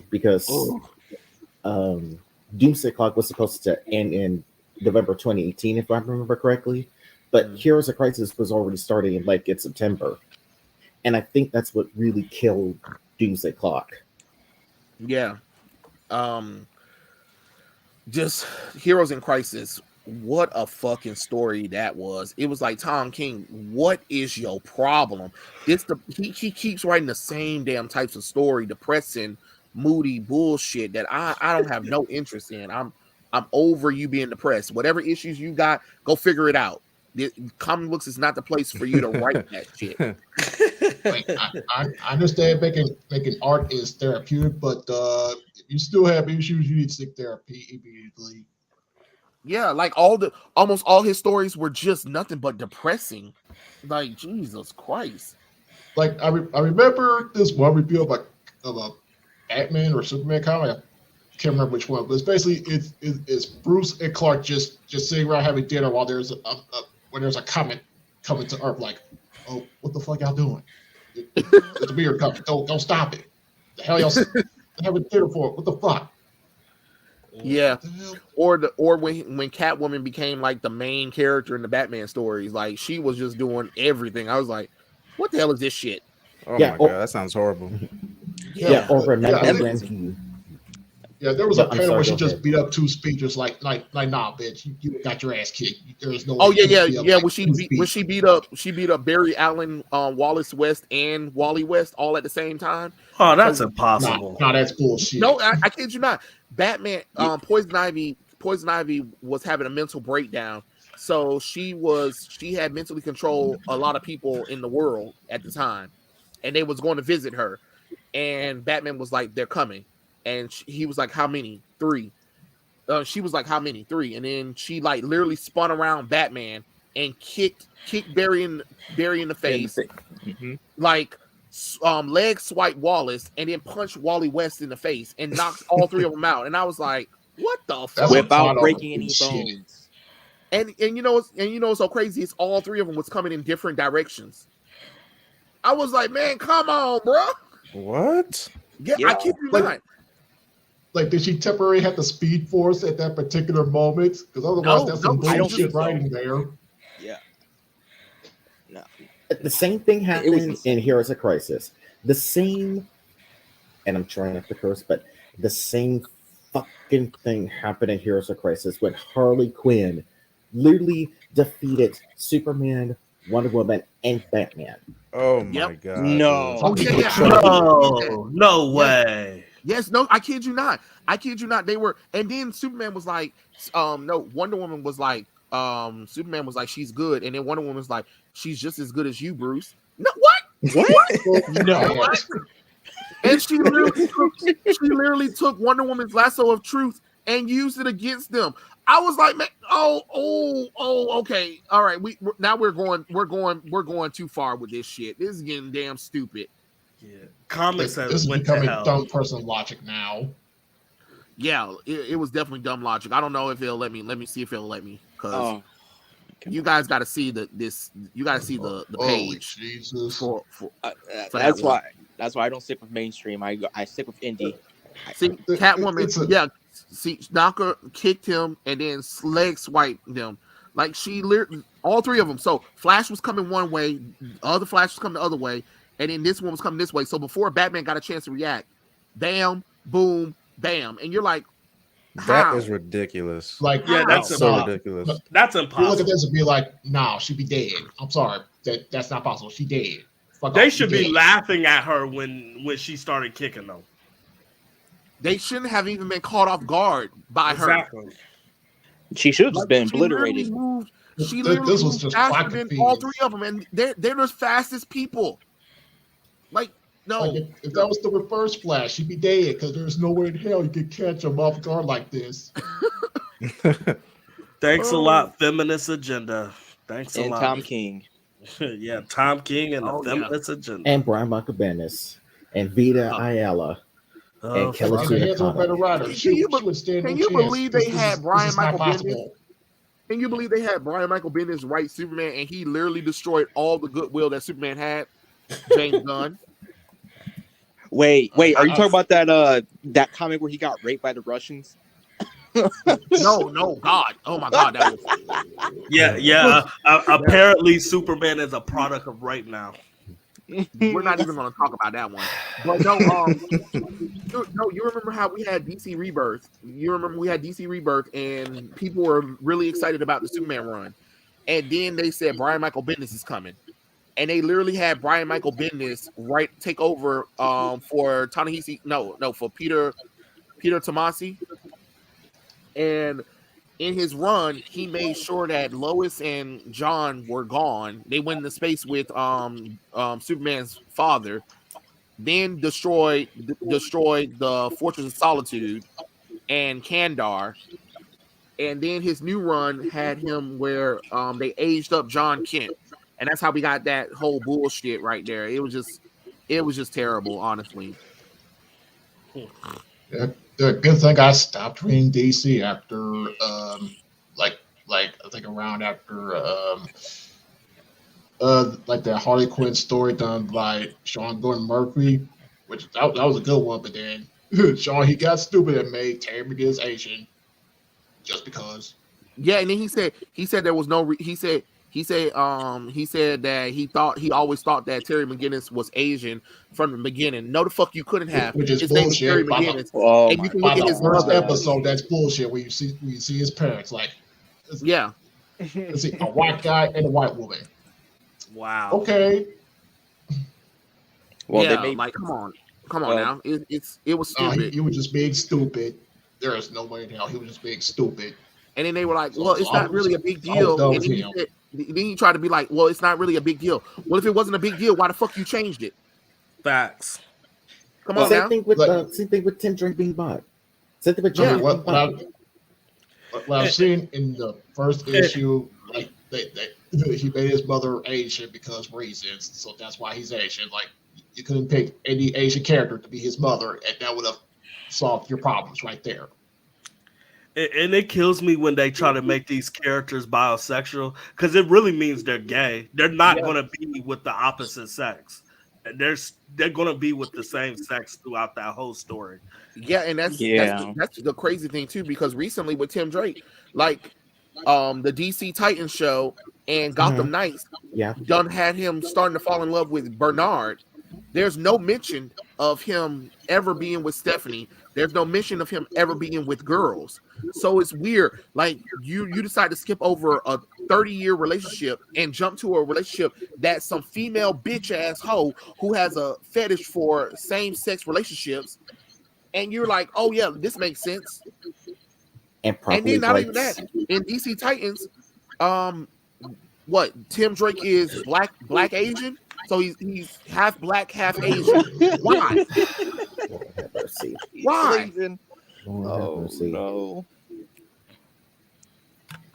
See, that's that Tumblr shit. That's that Tumblr weirdo shit I'm talking about.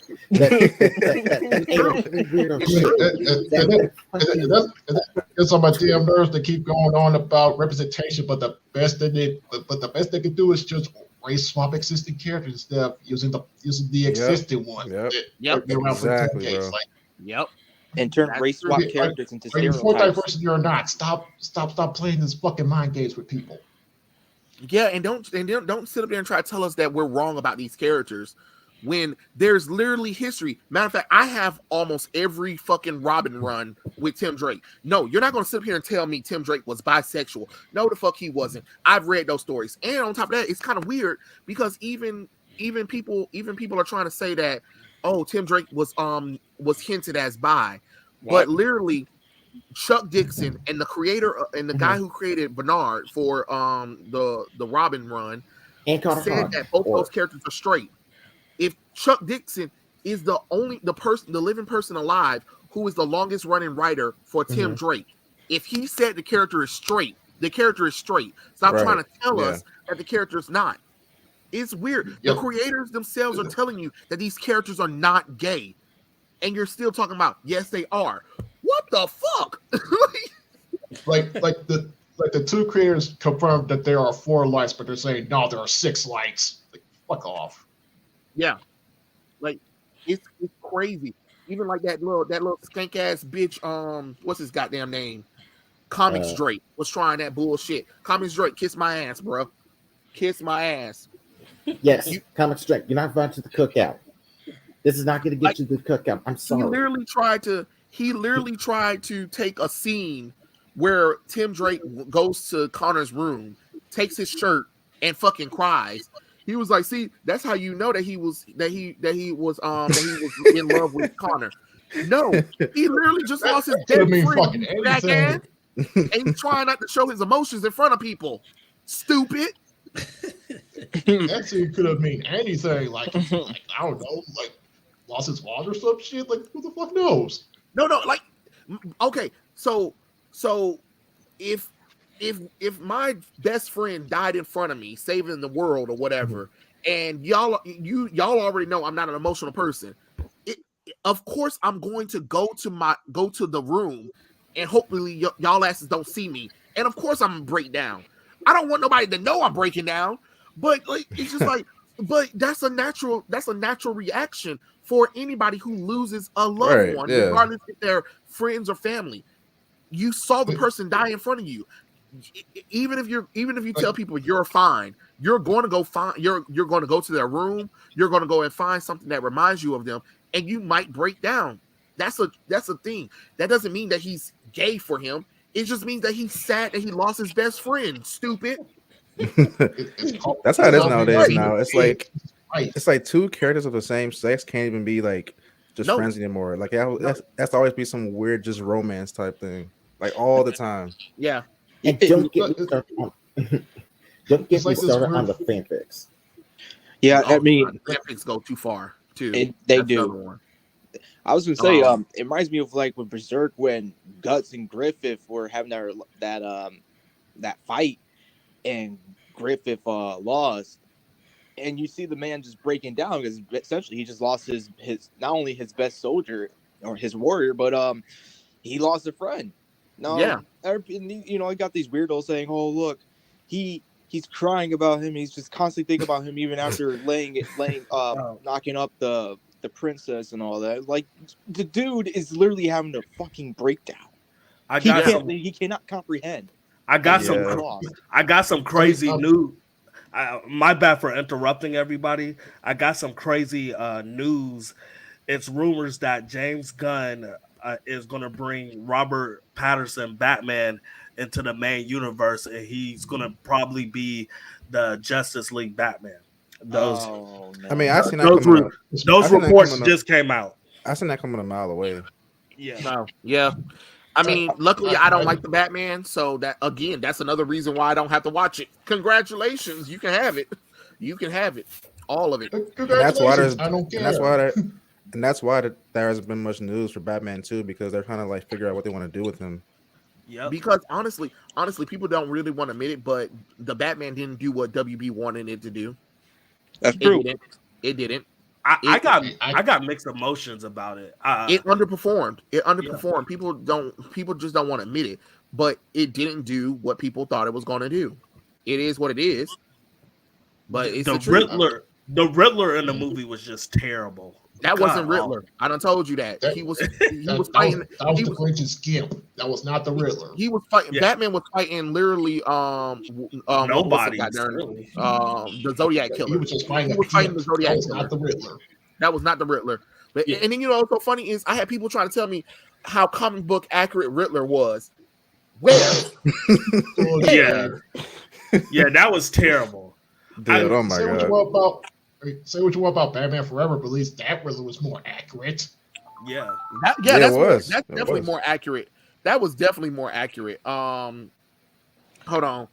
Roland Dodge did bring up a good channel that I hate that channel so much, and I wish it'd get the fuck up off of the internet. It's a channel called Are They Gay?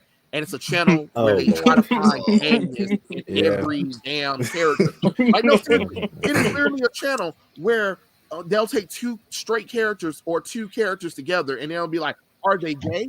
Well, oh my god! Now.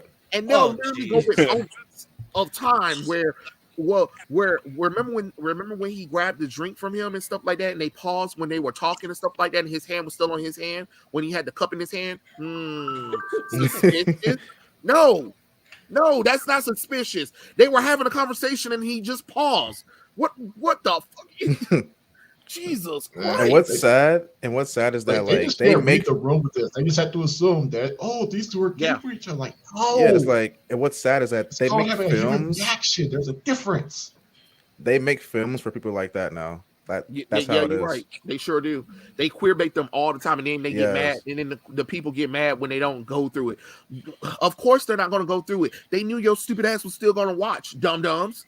like they're not going to give that. They're not going to give it to you. Like, they're not. Omar Quick Movie Review says thoughts on Lil Nas X being cast as Miles Morales. Hell no. Gross. Gross. I don't care.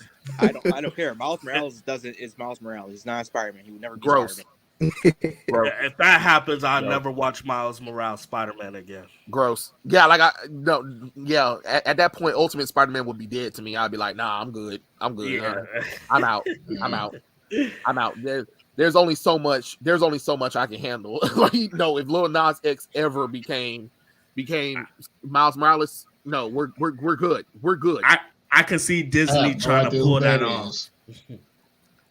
Oh, Lil Nas X is some kind of he's like this black pop star guy, and apparently he's gay and shit like that, and he does a lot of gay shit. They hire him to be the mascot of the gay community. That's pretty all much. That is. His music sucks, but because he's gay, he still has a career. Yeah.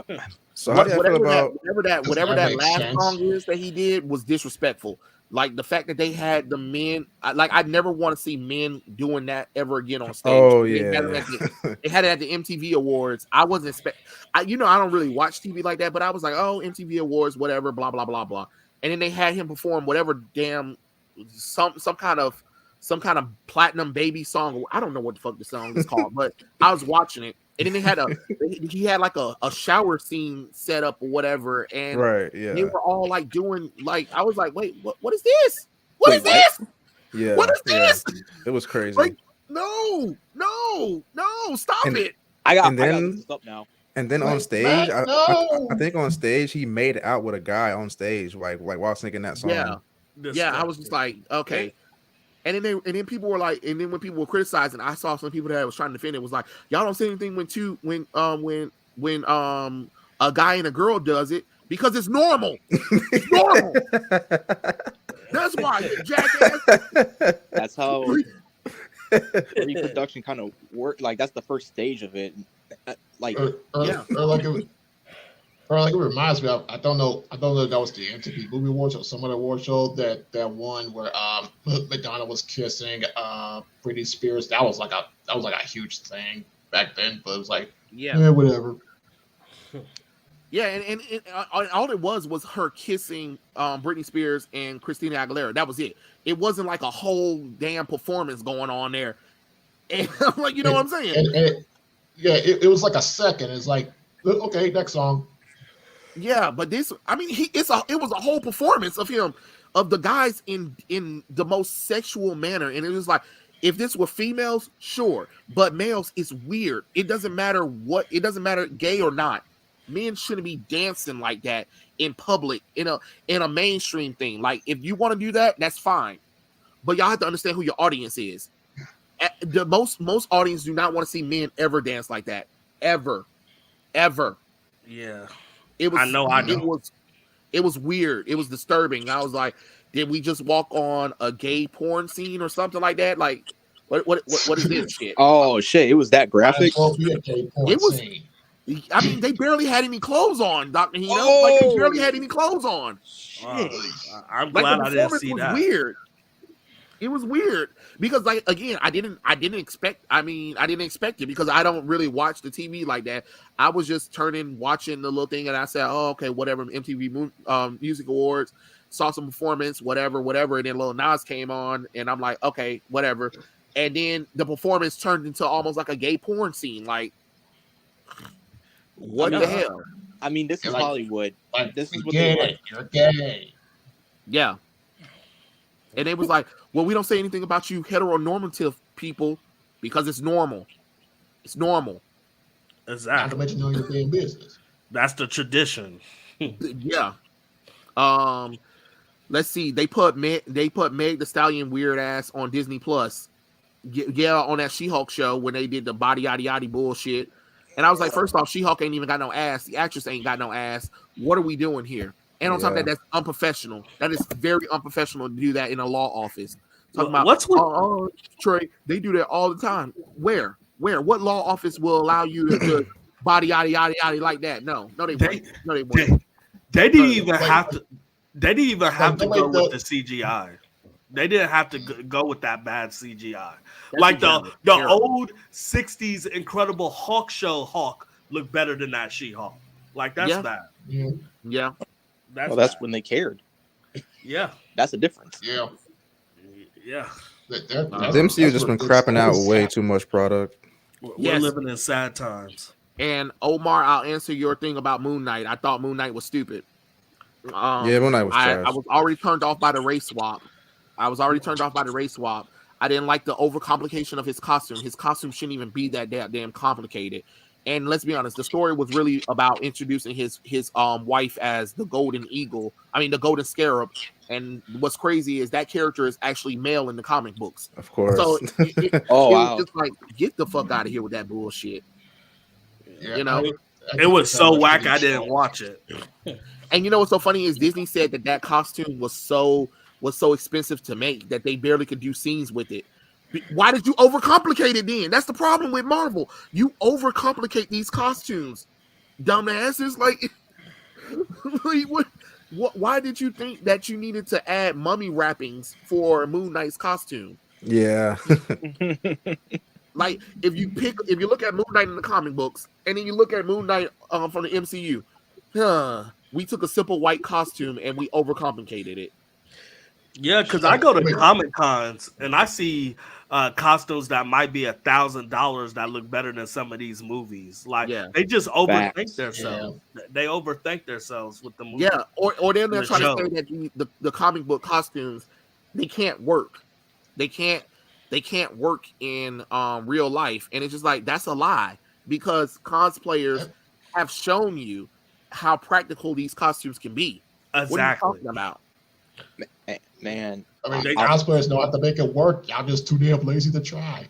Right. That's what I'm saying. And this is where I'm gonna start. I'm gonna get in a little bit of a diversion here, but this is why if my stuff becomes a little bit big enough, I will mark my words. I will hire hentai lewd cosplayers to portray my characters because I know they fucking do it with passion. I'm serious. Like this shit is not complicated at all. It's not. Yeah, complex. It's not. And plus, plus these are beautiful characters anyway. So you need some beautiful people. You don't need no ugly ass CGI and Lizzo looking ass motherfucker. Don't get me started. Exactly. Or you don't. Or like in the case of Starfire and Titans, orange makeup's just hard. She looks so bad. She looks like a black woman. That's it. She looks like a goddamn black woman. She looks nothing. She looks nothing like Starfire. What are we doing? And then when they did her costume for season 3, they were like, finally Starfire gets a costume, and I was excited. I was like, yeah, let's go. And then you look at this costume, and you're like, what the fuck is that? That's not a costume Starfire would wear. And then her hair started to get drastically away from being red, and she became more of a black woman over time. And then someone was like, please don't turn this into race tray. It's true. Look at her. That's Starfire. Starfire is an alien girl. Why is the actress not putting no time and effort? She acts like a black woman. She talks like a black woman. She moves like a black woman. She even dresses in black clothing, like clothes that a black woman would wear. That's not Starfire. Yeah. Not. When I first saw her, I was like, dude, is that that's that's a street whore. I swear, bro. I swear. I'm sorry. That's all she looked like. She was just a hooker. She does. I give her a couple of 20s in the costume and makeup. What the fuck? Yeah. I mean, don't get me wrong. I'm not sitting up here blaming the actress, but I'm also going to blame her for even applying for the fucking role. Yeah, let's be honest. That's true. The only reason why they did that is because any character that has red hair, they always look for black people. Yeah, common sense would say, well, hold on, this character's not black. Why do you want me as an actress to play her? You get what I'm saying? And then another thing that gets on my nerves with the actors and actresses is they'll apply for the role, they'll audition for these superhero roles, but then complain about their costumes or complain about what they have to do for the character. Don't apply then. Don't do it. Bro. If you can't commit to it, don't do it. Facts. For me, she was just bad. Dude, you accepted the role. Shut the hell up and take the paycheck. For me, it was like she was just bad, just badly casted and just a bad makeup department. It was just best of both worlds. These actors complain about wearing on the costume and stuff. I'm like, y'all do know y'all playing a superhero. So and then when we watch these superhero movies, they don't have the mask on for most of the scenes. It's stupid. Yeah. Or even when it comes to TV shows, they're standing around talking, and then it seems like everybody know who the fuck they is. Why do your villains know who the fuck y'all is? It's dumb. What's the point of having a mask? Yeah. We barely have them in their costumes. Yeah. I mean, I can sympathize for actors like what's his name, who played Vision, because it's just all prosthetics and makeup. Yeah. He can't take it off unless they want him in human form for some scenes or whatever. But yeah.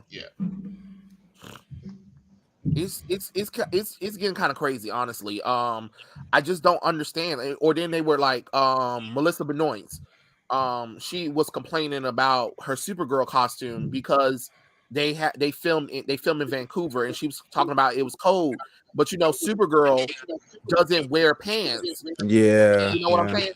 And I'm like, well, I'm sorry that you're cold, but you're playing a character that barely wears clothes. Exactly. And I don't like the fact that they keep changing these costumes to fit the actress needs and wants, or because it's cold, or because they're trying to be sensible or whatever. No, her ass need to be fucking wearing a damn skirt. Period. Yeah. I mean, I understand your complaint, miss, but this is Vancouver, Canada. What the fuck would you expecting? Yeah. or tell the CW and DC to stop being cheap and move y'all asses back to California. Yeah, that too. But don't sit up there and change the costume, because as soon as they change Supergirl's costume to pants, them ratings drop bad. Like Supergirl's ratings weren't all the greatest, but as soon as they put that season 4 premiere, when they gave her that new costume and she had pants on, everybody was like, and we're out. Like, I think it's just like, I mean, she wore the skirt for like 3 seasons. Like, why was it a problem just so suddenly?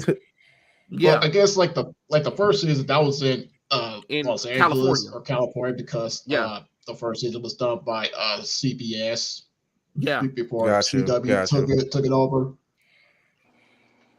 Yeah, so then season 2 and season 3, she was like in a skirt, but you know, I guess they're like I said, Vancouver is kind of cold. And then after that, they were like season 4, because they said that she was complaining about it, and they was like, we're gonna create a new costume for you. And then it's just like, You know, people who do mocap in video games, you know how many hours they have to redo fucking scenes? They don't complain. Yeah. Yeah. Or that's like a lot of that, shit on them too. That stuff is heavy. Or like in the first 2 X-Men movies, the actress playing Mystique. There was that night scene where she was completely naked and nothing in that makeup and prosthetics. And same thing in X-Men 2 where she was walking in the snow with nothing with that. That's being a trooper, okay? I didn't even know that. Wow. Yeah. Oh yeah, Rebecca Romania, she fully committed to her role as Mystique. Unlike that bitch Jennifer Lawrence. Oh my god. No. The one who wore clothes. Yeah, she just kept wearing more clothes, and she looked so dumb in that X-Men uniform. Yeah, and what made it terrible is like X-Men Apocalypse and then X-Men Dark Phoenix. They were like, no, she's gonna be wearing more clothes and she's gonna look more like Jennifer Lawrence. Yeah, she looked horrible. Yeah, I noticed in Dark Phoenix where she's more lighter on the blue, which is like, okay, did y'all ran out of blue or did y'all went cheaper? What the fuck? She didn't. That was a complaint. That was a definite complaint. Like the only time Jennifer Lawrence fully committed was Days of Future Past. Right. Yeah. After that, she didn't want to do it no more. She wanted to walk away from it. Well, she should have walked away. Well, I wish. Yeah, she looked horrible in Dark Phoenix. Okay, bye, bitch. We'll get someone else. Right. Don't want to be a team player. I don't even get it. But yeah, credit to Rebecca Ronet. She was a real trooper, just putting up with just prosthetics and makeup. Dude. She said she had to get there at like 3:00 in the morning every day for the shoot, and then she sits there for like almost 5 hours to get all of that hours. Wow. Yeah, I think it was like close to 10 hours just putting the makeup on. Wow. That's why you don't hire Jennifer Lawrence to be Mystique. Yeah, like, and then Jennifer Lawrence is the one who agreed to the darn shit. Like, it's like, baby, did you not watch the first 3 X-Men movies? Like, you couldn't have thought that you was going to be in clothes most of the time. Like, I don't know what made you have thought that. Also, you've been naked before. What are you complaining about? Man, I'll say that the original actress for Mystique, man, I would say there was just the air about her. Like, man, she is fine, sexy, bitchy, not even bitchy, just fucking smart in the darkest of ways. And it's like, that was so cool, like how she like tricked that guard into like getting the fucking iron from his blood, and dude, that was so. And I love that fight scene from X2 where she was whooping everybody's asses, and then when she did that backflip and slide it and middle finger when the door closed, I was like, "Yes, bitch, let's go, let's go!" Oh man, yeah, like, Mystique was the shit in that trilogy. Oh, let's go. There wasn't much of that Mystique in the like after Days of Future Past or whichever. It's just like like she's just like walking around talking, not actually doing any fighting or whatever. Yeah, and then that's another thing. That was another problem too. Is like, I'm getting tired of the comic book characters having to reflect the fucking characters. Like, why do the comic book character has to commit to your wants, your needs, your personality? You're the actor. You act like them. Yeah, that's the whole point. Oh, I'm sorry. No, go ahead. I said, now I understand if like this shit be hazardous to your fucking health, you know, like certain products or certain fucking equipment on you. Yeah. You know, I definitely understand that. But if it's not doing any, you know, causing risk of like, you know, just having a fucking heat stroke or something, then why are you really complaining? Just because it's uncomfortable? That's it, really? Like, come on, fucking Tony. I'm sorry, Tony. I'm gonna say Tony. Fucking Robert Downey Jr. had to deal with the fucking Iron Man shit for like 10 years plus. And then you gotta think about this. They're getting paid a lot of money to do this shit. Yeah, More exactly. than the average person. Like, Mhm. shut up, make this money so we Yeah. can get a good product. Like, stop complaining. Yeah. Like, you're y'all- going to Comic like, Cons and all that too. They're hiring too many crybabies. Like, Yep. Yeah, I wish I could make $1 million a picture or a couple of $100,000. Like these actors need to realize that you're a monkey. Dance, monkey, dance. exactly. Like, shut the hell up. I don't want to hear your political beliefs. I don't want to hear your opinions. Yo, I hired your ass to play this character. So shut the fuck up and play the goddamn character. In the conversation. If your character barely has clothes on, guess what? You're barely wearing clothes. Get over yourself. If your character wearing heels all day, your character's wearing heels all day. If your character is has muscles, guess what? You take your ass over to the gym and you get in fucking shape for the role. And that's the issue. Is like nowadays we don't have directors who have that kind of mindset anymore. They all just listen to the actors. That's how it is now. Like no one cares about the actual just characters. They just accommodate the actors like all the time. Yeah. They always want to accommodate. And even then, that's why I don't trust James Gunn whole ass. Because remember, he has said that for Peacemaker that he has said that the same thing with Guardians of the Galaxy. He said he told his actors, do not read the characters at all because I don't want you to have no understanding of these characters because we're going to do it my way. And God. A lot of people don't know is that Guardians of the Galaxy Volume 2 and Peacemaker in some of Suicide Squad was ad-lib, which means that James Gunn didn't have a fucking script ready. No, like John Cena John Cena even a minute. He said while we were doing Peacemaker, he was like, we didn't really have a script per se.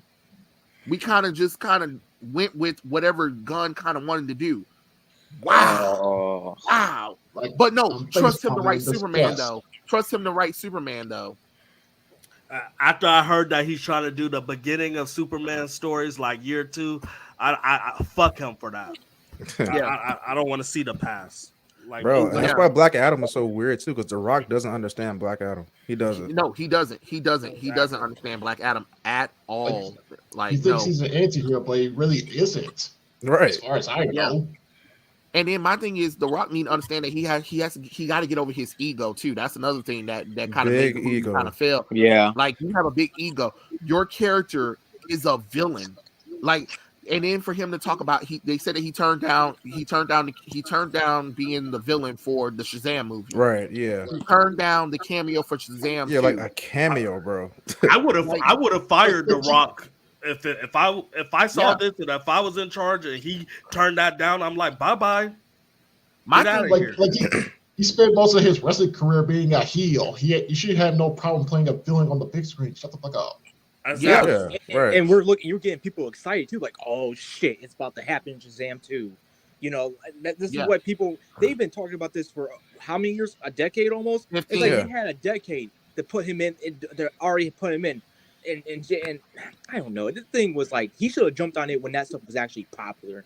Instead of having his ego, because he said that he even talked about the Shazam script. He was like, because they had said we want to do a Shazam movie and we want you in as Black Adam, and then he had said no because he said he thinks that Black Adam is good enough to stand on his own away from. No, in other words, he was wrong, and he was wrong. Yeah, he definitely was wrong. I bet Shazam 2 is going to be bad. It's going to be awful. Yeah, I mean, I don't know if Shazam 2 is going to be awful, but I do know that they said that they didn't look at nothing from the comic books at all. That's a bad sign. They did their own thing. Yeah, the reason why you did your own thing is because the New 52 didn't do much with the Shazam family. That diversity family that nobody asked for, that you forced down our throats. There's nowhere to go with them. Facts. Well, that's why The Rock is getting exposed now for leaking fake numbers sales for tickets. He's exposed for unfollowing Warner Brothers and Black Adam on Instagram. Like he's big mad. I can't believe he did that. I'm just like, that is such a pussy move. Yeah, I don't put it past him. Like, I believe that he did that. I don't put it past him. Fuck the crackhead Rock. Because remember, he in his interviews, he was like kind of talking bad about Shazam. And it's just like, you do realize if Shazam didn't exist, you wouldn't have existed. Matter of fact, the fact that they even approved Black Adam without even testing if the audience want Black Adam made absolutely no sense. Yep. Not at all. I agree. I don't see how this works, man. Black Adam and Captain Marvel, they're destined to fight each other. It's in the comics, my friend. I'm sorry. I think what happened was that he didn't want to get beat up by Zachary Levi. That's what it was. He didn't want to get beat up by Zachary Levi. That's all. I think what it was too. I think it was. I don't want to beat the bad guy. Well, that's too damn bad.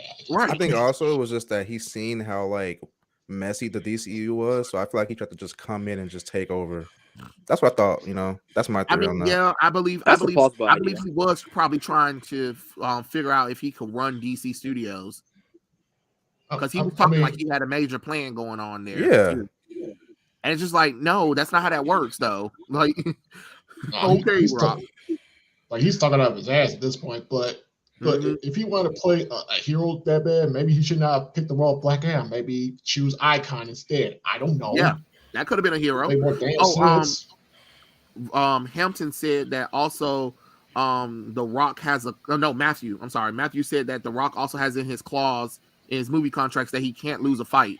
Well, shit, we in trouble then. Wow. Oh, wow. That means it's not going to be good. Yeah, there's no stakes involved. That's crazy. The one he wasn't in Shazam. Like, if you want me to like Black Adam, he has to take a fucking loss here and there. Yeah. Where he can he's a bad guy. Yeah, he's got to take an ass whooping. I'm sorry. And The Rock, you do realize that some of our greatest actors are well remembered because they took villainous roles, right? I'm just saying. The Rock sucks, man. He needs to get off the rocks. Yeah. Like The Rock needs to know his role and shut his mouth. Yeah. And stop thinking that he's the end all be all to everything. Yeah. Because he's not. He can easily be erased because I didn't care for the movie. Well, he's about to be erased, remember? Thank God. But Gunn said we're doing a complete reboot, but please stick around for us, though. Yeah. Stay tuned. Omar said Aquaman movies thoughts. Which one are you talking about, the sequel or the first movie? The first movie I had no problem with, and I think Marvel should have looked at the first Aquaman movie so they could have did a better whatever Wakanda Forever that was. I was like, that shit was terrible. That underwater. They should not use Namor because I'll tell you they just straight up copied what was in the Aquaman movie. I'm sorry, but they did. Talk about we don't want to be similar to Aquaman. Well, you did. Both characters are played by brown actors, so kind of feel better. Yeah. That's true. And then, but let's be honest, Wakanda Forever is basically blacks versus Latino, the movie. That's what it is. You're not wrong. Have y'all seen the newest Avatar movie that just came out? No. That movie is practically Indian people versus white people versus the evil white man, but only the Indian people are blue. They stole a story off of American history. It's crazy. I don't know if it's stolen because James Gunn did say that he always had a dream about this story, but he said that the technology wasn't there at the time. So, I mean, it's just that we already had so many stories told before he got a chance to create the technology for it. Honestly, because it's a similar story just with aliens. But it's a similar story. Let's be honest, every story is a copy of something. You know what I'm saying? Yeah. But the problem is because James Gunn actually wanted to do Avatar right after Titanic, but he realized that the technology wasn't there. So he invented the technology that he can do Avatar. So, I mean, it's very impressive that he created, and it's kind of funny when people try to bash Avatar or whatever. I was like, you do realize if James Cameron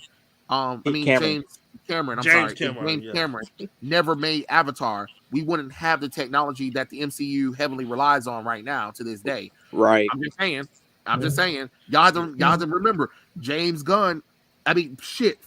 James Cameron is the one who created the technology that we use right now. Like even those video games, like The Last of Us, God of War, Ragnarok, all the technology that people have been using is thanks to James Cameron. So, let's kind of ease up off of him. There's a reason why Avatar made $2.9 million at the box office. because it was a technological advanced movie. Honestly. Well, visually, the new Avatar movie was beautiful, but story-wise, to me, it felt like a American history story instead of the Indians. The people were blue. That's what turned me off about this. I mean, I'm gonna have to watch it. But I'd rather watch Avatar than whatever the fuck we get from Marvel and DC. So I'll take it. I'll take it.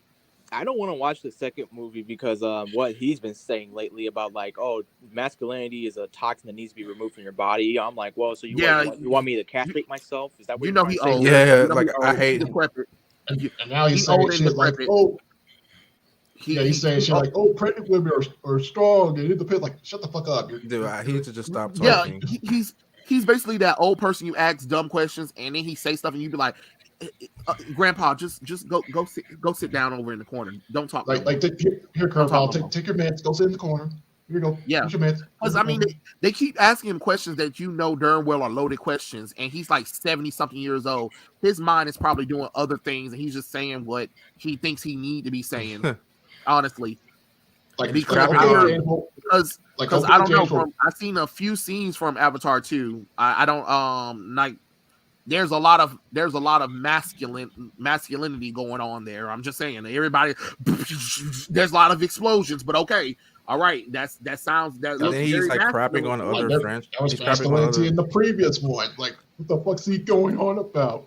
And then he's crapping on other franchises just to boost up his films. Because I think someone asked him like, does his film look better than Thanos' CGI and Infinity War and Endgame? He's like, oh yeah, my film makes that guy look like crazy, or like him. I don't know, but he was being like very just egotistical, and I don't like that.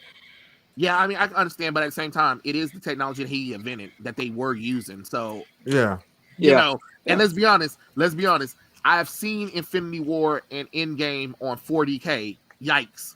The CGI is very noticeable. You like, whoa, rough. It is rough looking. I'm not even gonna sit up here and lie, because Marvel, you can tell that these movies were like filmed back to back. They didn't have to finish it, the visual effects.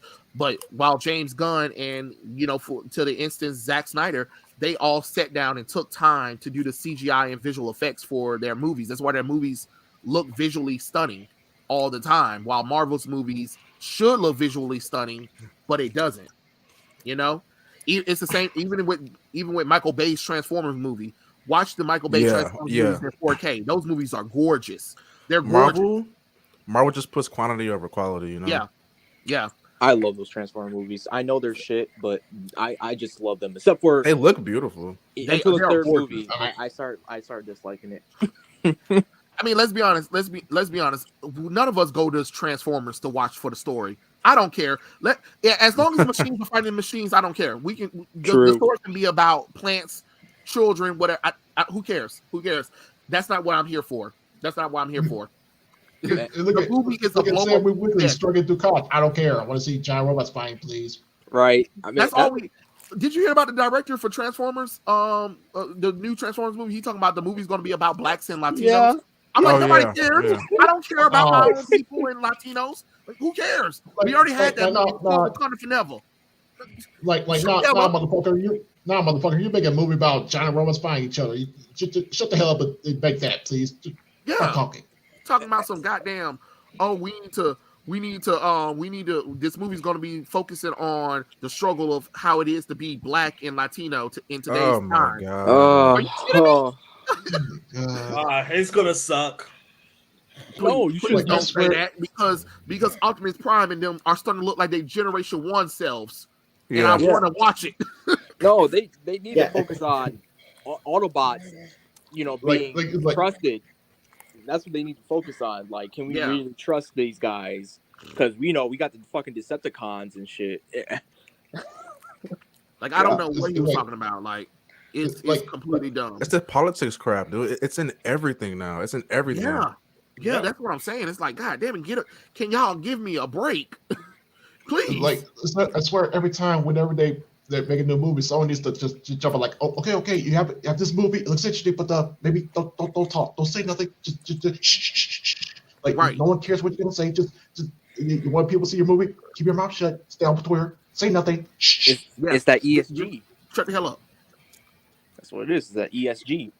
Yeah, if it was me, and they're gonna be like, why should people go see a movie? Because it has action and it's giant robots fighting each other, and it's boom, boom, boom, boom, boom, boom. There you go.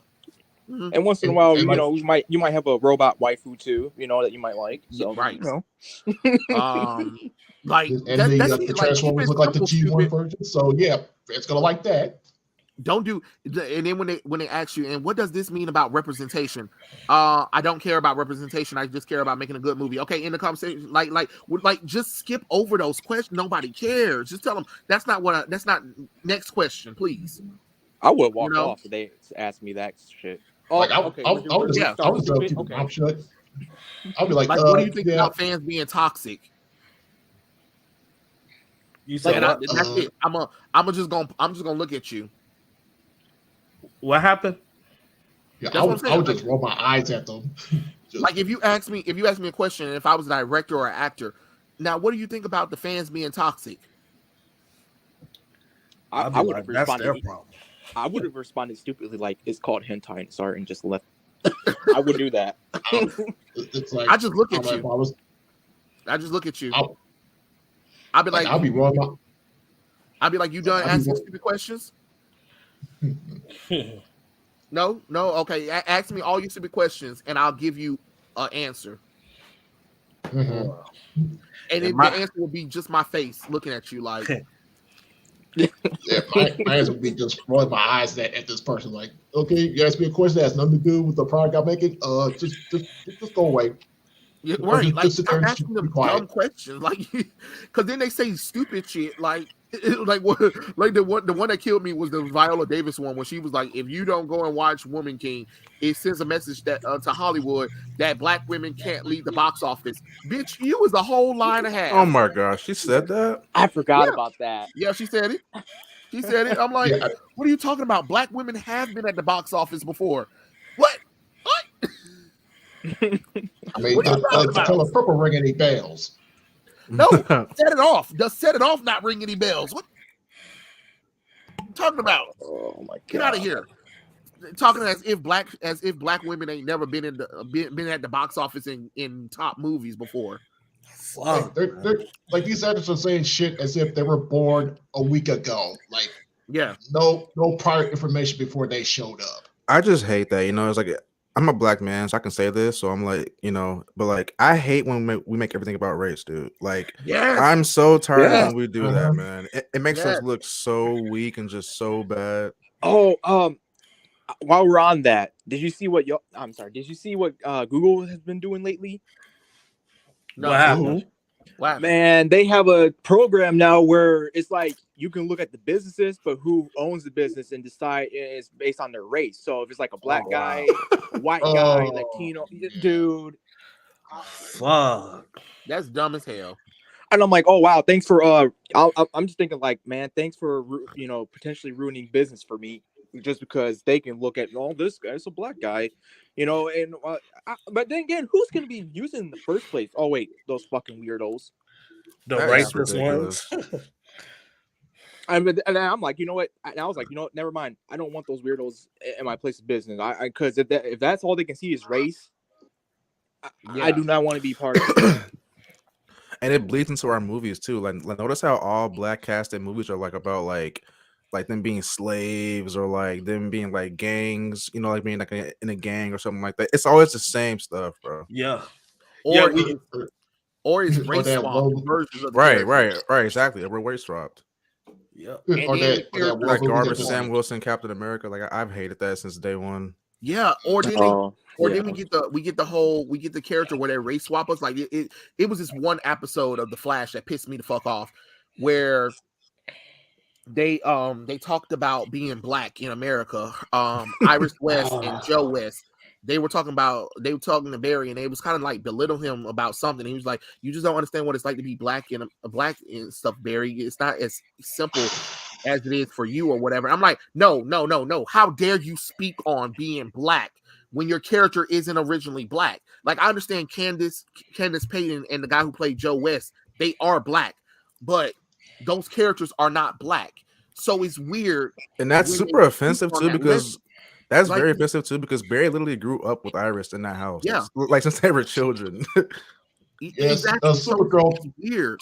It is weird when you try to talk about what. It's weird when you try to talk to the audience about what it's like being black, but it's weird coming from characters who are never black to begin with. Yeah, Supergirl did something similar with Jimmy Olsen when he was out. When he got attacked by some police officers or something like that. He was like, you just don't know what it's like being black.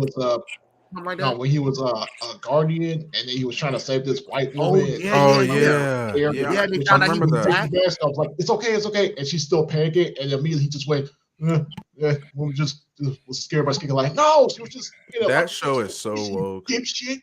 Yeah, Supergirl is so woke.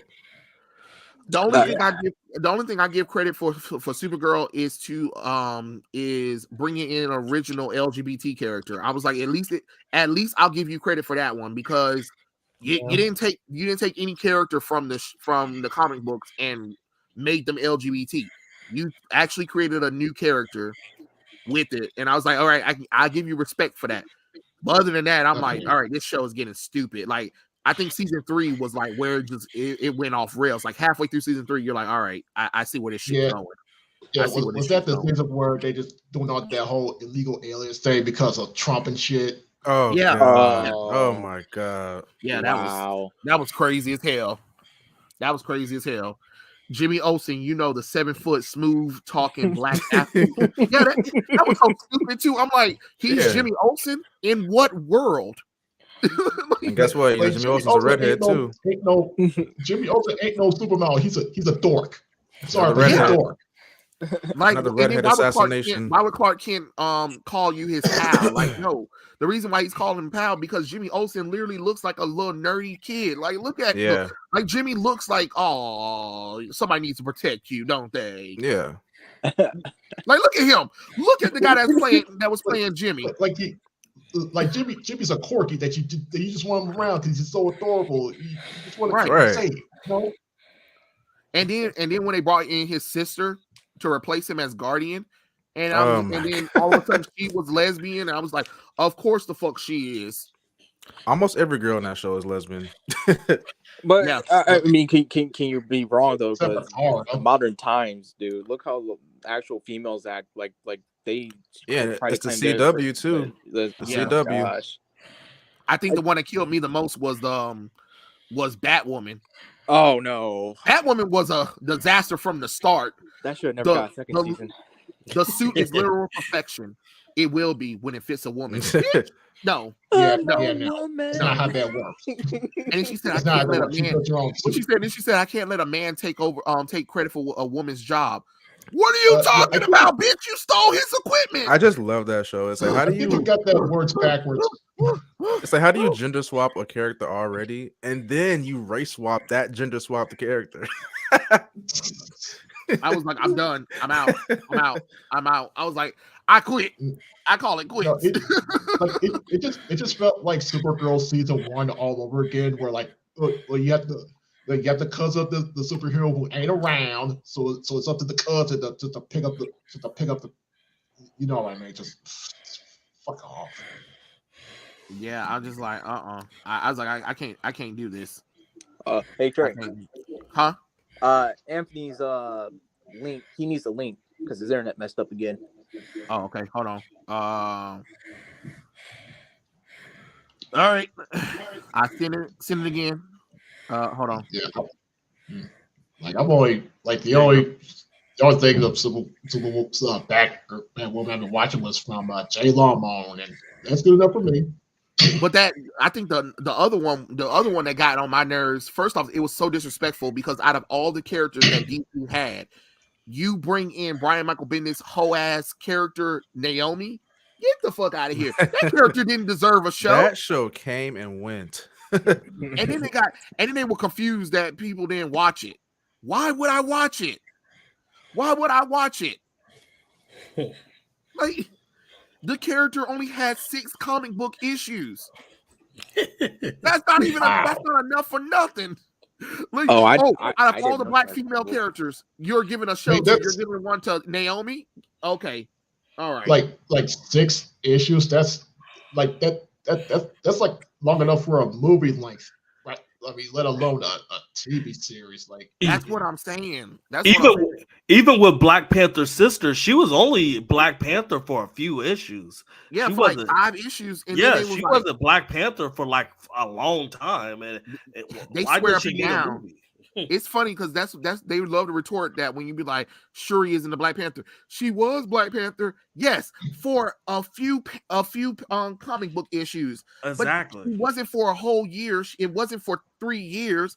It's not like they got rid of T'Challa and then said Shuri was going to be Black Panther for 4 or 5 years. Yeah, because he was still alive. Yeah, and trust me, Oh, everybody not Black tried to Panther replace talk. T'Challa with Black Panther. Those, at least if you're going to replace T'Challa, at least get the characters that actually replaced him as Black Panther in the runs. There are literally 2 people who did that before, but they won't even get those guys because let's pretend like they don't exist. So it's whatever. It's whatever. And I told him, I was like, well, technically, the Black Panther can be white. How dare you? Black Panther is black and stuff like that. I was like, well, you know, we're talking about race swaps and stuff like that. I was like, you do realize Black Panther has a white brother, so technically, by law, he does have the right to become king of Wakanda. But he can't challenge T'Challa for the throne because he is a prince of Wakanda. Regardless, you might not like it, but it's the truth. It's in the comics. Yeah. Shut up. It's in the Just comics. like they say to us, oh well, it's in the comics. Well, bitch, it's in the comics as well. But that's racist. No, it's not. It's not technically White Wolf. You name Bucky White Wolf, but it's actually T'Challa's white brother Hunter's code name. He's actually the prince. He's actually a royal prince of Wakanda. So yeah, by law, he technically can become the king of Wakanda. I'm just being honest. And technically, by law, he can also become king of Wakanda. I mean, become Black Panther. So it's just the truth. You cannot like it. It's just the truth. I just hated the whole way they like had him die like in the films. Like they're gonna like use this man's real life death like in the movie. Yeah. Like That really was stupid. That was just stupid. Well, that was like have him die in a battle or something like that, you know? Or not even kill him off. You didn't have to kill him off. Right. Or just recast him, you know? We're accommodating these actors to the role. They're not the end all be all to these characters. You know what I'm saying? Right. He's not the first, and he shouldn't be the last person to play Black Panther. You know what I'm saying? I mean, where was this bullshit when William Hurt died and they decided to recast him? Exactly. Like, where was They're that hypocrites. shit? They're That's what I'm saying. Such big hypocrites, bro. That's what I'm saying. If you're gonna play that card, that's gonna go with all the actors who died. Yeah. And if that's the case, then once Christopher Reeves died, once Adam West died, we shouldn't have no more Batman and Superman movies. Right. Yeah. You know? So what are you talking about? Before that, I forgot his name, but Terrence Howard was replaced by Don Cheadle. Where was that complaint? Yeah, and that's when I noticed that I was that like, was a what terrible happened to that casting. guy? I'm not even gonna lie. Don Cheadle. First off, Don Cheadle was older than Terrence Howard, and like what the fuck was that? I was like, all they did for Black Panther was that they just used just black people's like emotions to go see the second one, because like the actor dies, so we gotta support it, like you know. No, we don't. No, we don't. I didn't. Well, I didn't support it at all. I was like, no, kiss my ass. I wish I could see Wakanda Forever, but y'all made some stupid choices, so I'm not going to. Sorry. Yeah, it was so. I mean, honestly, that felt. It just felt like fucking racism to me, in my opinion. It just like how they went all about it, and then they want to. Oh well, sure, he's gonna be. No, you don't need to do that. Even the I forgot. I'm terrible with names, but the guy who played as Black Panther, even some of his family members. Chadwick Boseman. Thank you. Yeah, it was like just recast him. Yeah. But and then they was like disrespectful to Chadwick Boseman and his family. How? They didn't create the characters. Stan Lee and Jack Kirby did. If anybody's being disrespected, it's Jack Kirby and Stan Lee. What the fuck are y'all talking about? Exactly. And we know how they treat them. They treated Jack Kirby bad. So honestly, once Jack Kirby died, all of these characters should have been put up then. Yeah. If you feel that kind of way. Like, was his brother say that he wanted to play T'Challa, or no? His brother said that he believed that his brother would have wanted the character to be recast, and even Chadwick said it. He said that he doesn't want. He said that he hoped that this character lived on past him, and he doesn't want to be the end all be all. He said that numerous times. It was like he was trying to tell us, "Hey, I'm dying soon. Please do not have the character die because I die." And guess what we did? Yeah, he knew that. Translation. Hey, dumbass, I'm gonna die.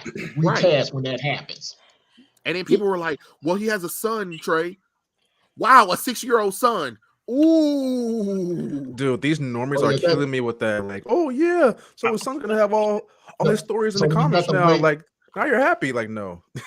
So we get a black boy without a father story. Yeah. Thanks a lot. Yeah. And then you got to wait 2 decades until he becomes king. Yeah, good writing. And then Nakia, dumbass, she like, I'm a hide away in Hades. Bitch, have you been to Hades? Have you been to Hades? No. Like, yeah, you just stay in Wakanda. Yeah. That's where I'm gonna hide the heir of the kingdom of Wakanda at in Hades. I know. When I heard about that, it reminds me of the super bastard child from Superman Returns. That's what it kept reminding me of. Oh yeah, I forgot he had that little child that had air problems, and then we find out that he's the son of Superman. I was like, yeah, that makes sense. That was kind of a stupid reveal, but it only happens when he's near kryptonite or some shit. Like, how does that work? No, when he finally panicked, he finally got it because his powers were like kicking in or something like that. It was just stupid. I thought it was because he was near kryptonite. I don't know. I ain't gonna lie. It probably was. I haven't seen Superman Returns in a long time. I'm not even gonna sit up here and flex. Either way, it made no damn sense. Just fuck out, kid. No one cares. Right, and you see, it didn't go nowhere. It's not like they got back together. It's like Superman just healed up and he fucked off. Yeah. And then he said, I'll always be here to protect you and stuff like that. But he don't want to tell the truth, or Lois and him don't want to tell the guy that she married the truth or whatever. I'm like, Lois, baby, you need to tell him that that's not his son, because he thinks that's his son. Well, all right. Well, maybe just maintain the lie then. Okay, sure. Whatever. Yeah. Turn Clark into a deadbeat dad. That's good. Right? You already know it. You already know. You already know. Just like now we're getting this like pregnancy fetish thing going on nowadays in Hollywood. Let's put pregnant women in the front lines. Oh yeah, like Spider-Woman in that Spider-Verse trailer. Yeah. I'm like, she is like 6 months pregnant. What is she doing? What are we doing right now? Like, first off, sit down. I won't lie. When Trey did a retweet, I was like, no fucking way. Then I looked at her stomach, and I just got the flashback to the whole Jessica Drew comic when she was pregnant. She had that. She was doing that dumbass pose. I'm like, no. So I looked at the trailer. And I was like, no, she really is pregnant. And I was like, oh, fuck, they're doing this. And then that's what they led with. That's what they led with for promotion. Like, there was articles talking about, yeah, that's right, Jessica Drew, Spider-Woman, making her debut in Spider-Man Across the Spider-Verse. And it's a new time for women because she can do it all. She can fight crime. She's a woman and she's pregnant. And I'm like, that's weird. That's not a good thing to go with. A fact that's stupid. Race swap. The fact that's stupid. It's dumb. You want to talk about that's not realistic? Well, here you go. That's completely not realistic. Exactly. I'm sorry, but she's gonna get a fucking miscarriage or any other health problems. Why would you put your baby in danger like that? I mean, That was the same thing I was questioning when I was reading the Spider-Woman book. I'm like, every page, I'm like, somebody get her off the street. Stop fighting crime, baby. Like, what's crazy is the villains were concerned about her. And she was getting offended when the villains were concerned about her. She's like, what are you trying to say? You think I can fight crime because I'm a woman? No, you're pregnant, bitch.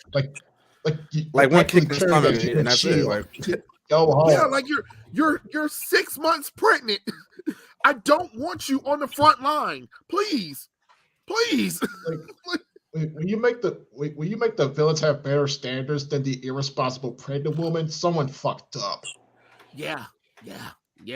I mean, it's even to the point where in Metal Gear Solid 3, when they were talking about I don't know if you guys even played that game, but when the boss was known as Joy and she was ready, she really wasn't in combat like that and shit. It's just like she's a badass character, but that shit don't make, it's like you don't go into lunacy, and we're talking about Kojima here. Kojima has some fucking lunacy going on in his story at times, but Jesus Christ, man.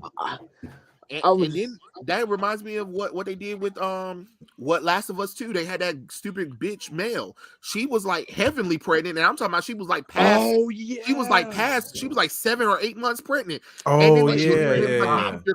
You think you're clear to go into the field? She was like, I can use the fresh air and stuff like that. She's climbing, jumping down. Yeah, that stuff. was dumb. She is pregnant. Lord have mercy. She is 6 to 7 months pregnant. What is she doing? And then when Ellie killed her, and then she pointed down to her stomach, and then Ellie unzipped her, and she's pregnant. And Ellie was like, "Oh my God! Like, why were you on the front line in the first place? You shouldn't have been there." Exactly. Dude, I hate that game so much. That game just makes you want to like. It tries so hard to make you like. See Ellie as the villain, and I'm not doing that. Fat Geralt, seeing Fat Geralt, and then the Neil Cuckman bullshit going on. That game is awful, man. Did you guys hear that they announced that Last of Us 3 is in production? Oh Jesus, man! What they gonna do? What they gonna do? Yeah, Kill Ellie what off gonna do, man? Wear it like Joel? Ellie's fucking disabled now because she lost her fingers because she got bitten off. Yeah. That was crazy. She can't play the guitar anymore. Oh no! And that didn't even make any sense. That didn't even make any sense because Abby shouldn't even had enough strength to even fight past.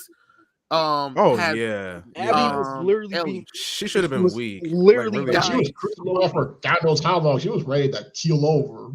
Yeah, so that's why it didn't make any sense that Ellie even lost her 2 fingers. I was just like, Neil, you clearly do not like Ellie and Joel. Don't sit here and say that you love these characters. You could have fooled me.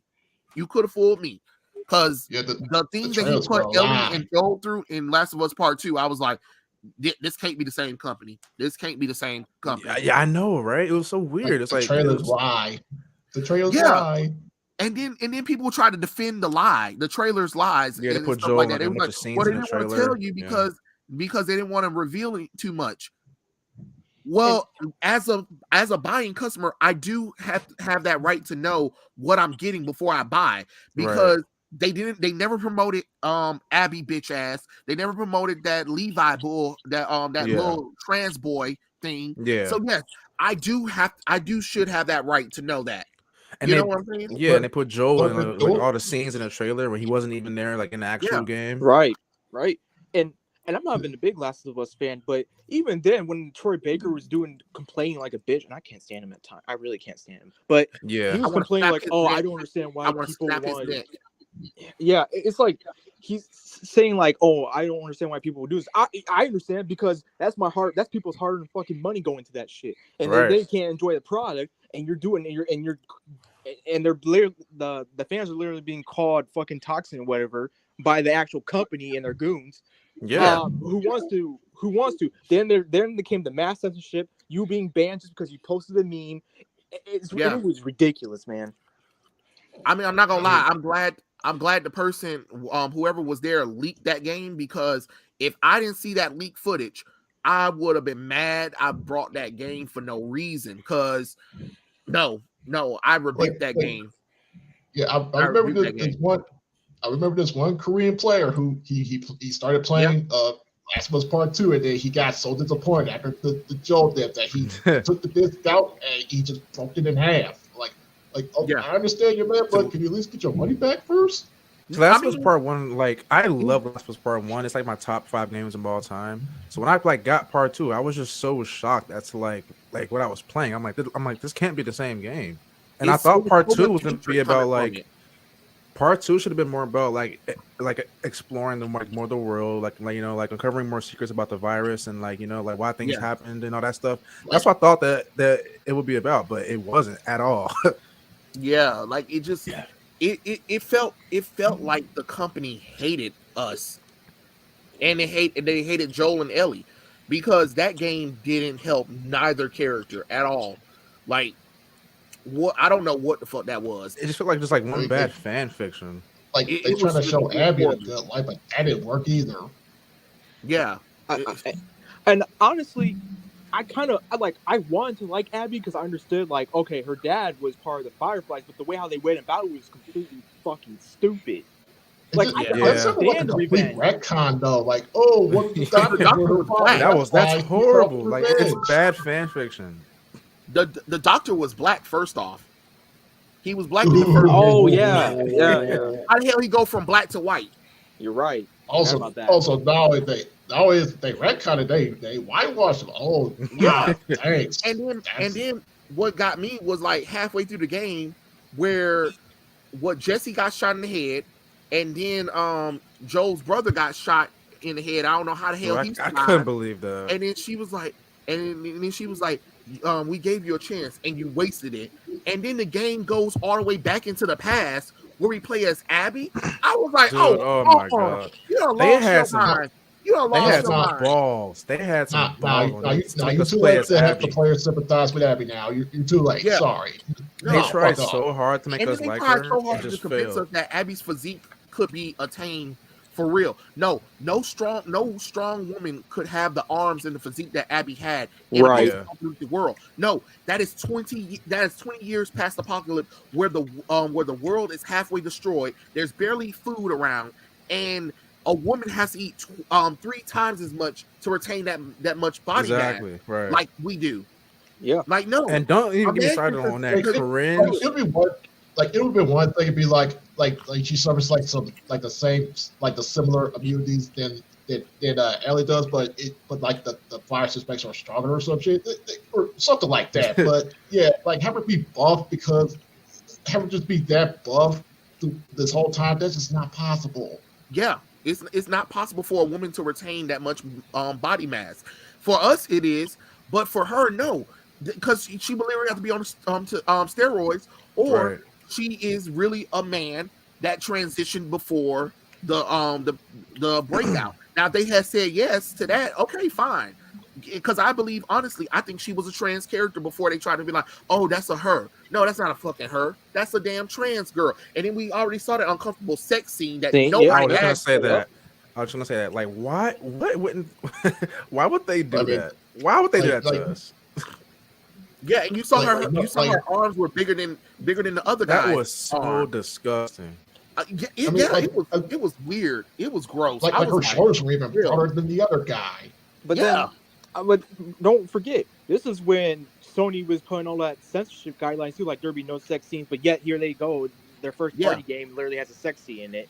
Oh my! Oh, okay. That's I think the Japanese version, they kind of cut the part out or something. The Japanese said, "Nah, we good." They said they gave up on that. Yeah, it was like, "Nah, we good." Hell, Japan is mostly gave up on PlayStation and Sony, because Sony decided they want to move their company over to fucking California. Yeah, because that makes sense for your company. And they shut down their one thing too. Yeah. Over in Japan, Japan is over Sony, and I'm like, Sony, y'all do realize there's not enough. If Japan stops supporting this shit, there's not going to be a PlayStation 6. Look, okay, all right. I'm trying to tell you, y'all think this shit gonna stay forever? You better get back into the good graces of Japan. If I was y'all.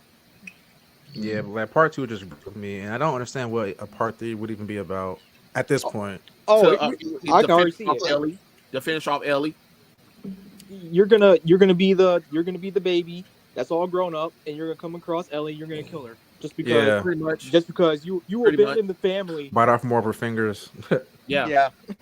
It's gonna be like it's gonna be that, you know, that baby. You know when Mel got stabbed or whatever, somebody was able to find her quick enough and cut the baby out, and then they told the story, and then the baby's now on a mission to get revenge for Ellie. Oh, God. Oh my God. I wouldn't put it past them. So dumb. I mean, they did the same shit with Abby. Like, what the hell? Like, Joel killed everybody so nobody could know. That was just so dumb. Why can't they focus? Yeah, it was. That would be established in the first game, but no, they just let's just retcon this one dead doctor to be the father of some character they were trying to prop up too. Like, okay. And they never explained how she got any of the information on where Joel was located at.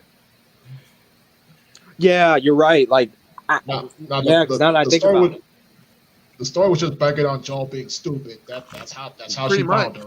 Pretty much. It's just so dumb. It's like, why can't it be more about the virus and finding out, more about the virus and like why it started and like, why couldn't it just be about that, dude? Like, and then the virus was like not even a thing in part 2. Like, no one cared about the virus at all. Yeah. All I cared about was the dogs being shot before you could feel guilty. Or killing anybody in the game because they'll say their name. Josh, Sarah, Stephanie. Yeah. Like, okay, they tried so hard to make it like Abby. It's like, like when you played as Ellie, you would kill dogs or whatever, and then like when you play as Abby, she's like petting all the dogs. It's like come on now, man. But again, don't mind that one time though. It's too late to sympathize with Abby. Fuck off. Yeah, like she killed an important character. Oh, don't worry. There's no coming back from that. I don't care what y'all tried to do. I was never going to get on board with Abby. Exactly. And then like, are they crazy? That boss fight with Ellie, and instead of us playing as Ellie, we played as bitch ass Abby. Yeah, and everybody was trying to let Ellie kill Abby. Yeah, I've seen so many videos on YouTube of like everyone like letting her kill her. Like, it's so funny. Yeah, it was hilarious. It was definitely hilarious. I was just like, man, come on, just die already. Like, that character is such a terrible character. And then when she sacrificed everything for those 2 Asian people, Levi and whatever the other girl was, Lev, and whatever. And then talking about, I don't want to conform to my society's rules or whatever and stuff like that. It's like, we are 20 years in apocalypse, bitch. I don't care about the gender dysphoria. Exactly. You are here to create children because we need the world to get better, stupid. And that's why I understand with The Last of Us when they were so heavily on this LGBT shit. And it's just like, y'all do realize that we can't be having a lot of lesbian stuff. Like, no offense. Ellie shouldn't have been a lesbian in Last of Us Part 2. I'm just being honest. I mean, or it could be like, okay, you can have your lesbians, but you can't have every person be in same-sex relationships. Okay, we need to repopulate the world, But my thing is, she had a crush on that girl, on the black girl. The black girl died. That you should have got over that crush. They should have just had her as a bisexual woman because she has to understand. Like, when we picked up with Ellie and them, she should have had a family. She should have been with a guy. She should have had kids with him. Joel is the grandfather of them children or whatever and stuff like that. Like, we should have been able to see that. And something happened to Joel on one of the missions that kind of made spur on Ellie to go back out there, to go and find him, to go see what happened. You know what I'm saying? Give her a reason. But she should have been an average woman having a few kids, and that's what really should have been happening. Not her being a lesbian. Because it doesn't make logical sense. It really doesn't. Because we're in a world where the population is dwindling each day. I'm sorry. I can't afford you being a lesbian. I can't afford you being gay.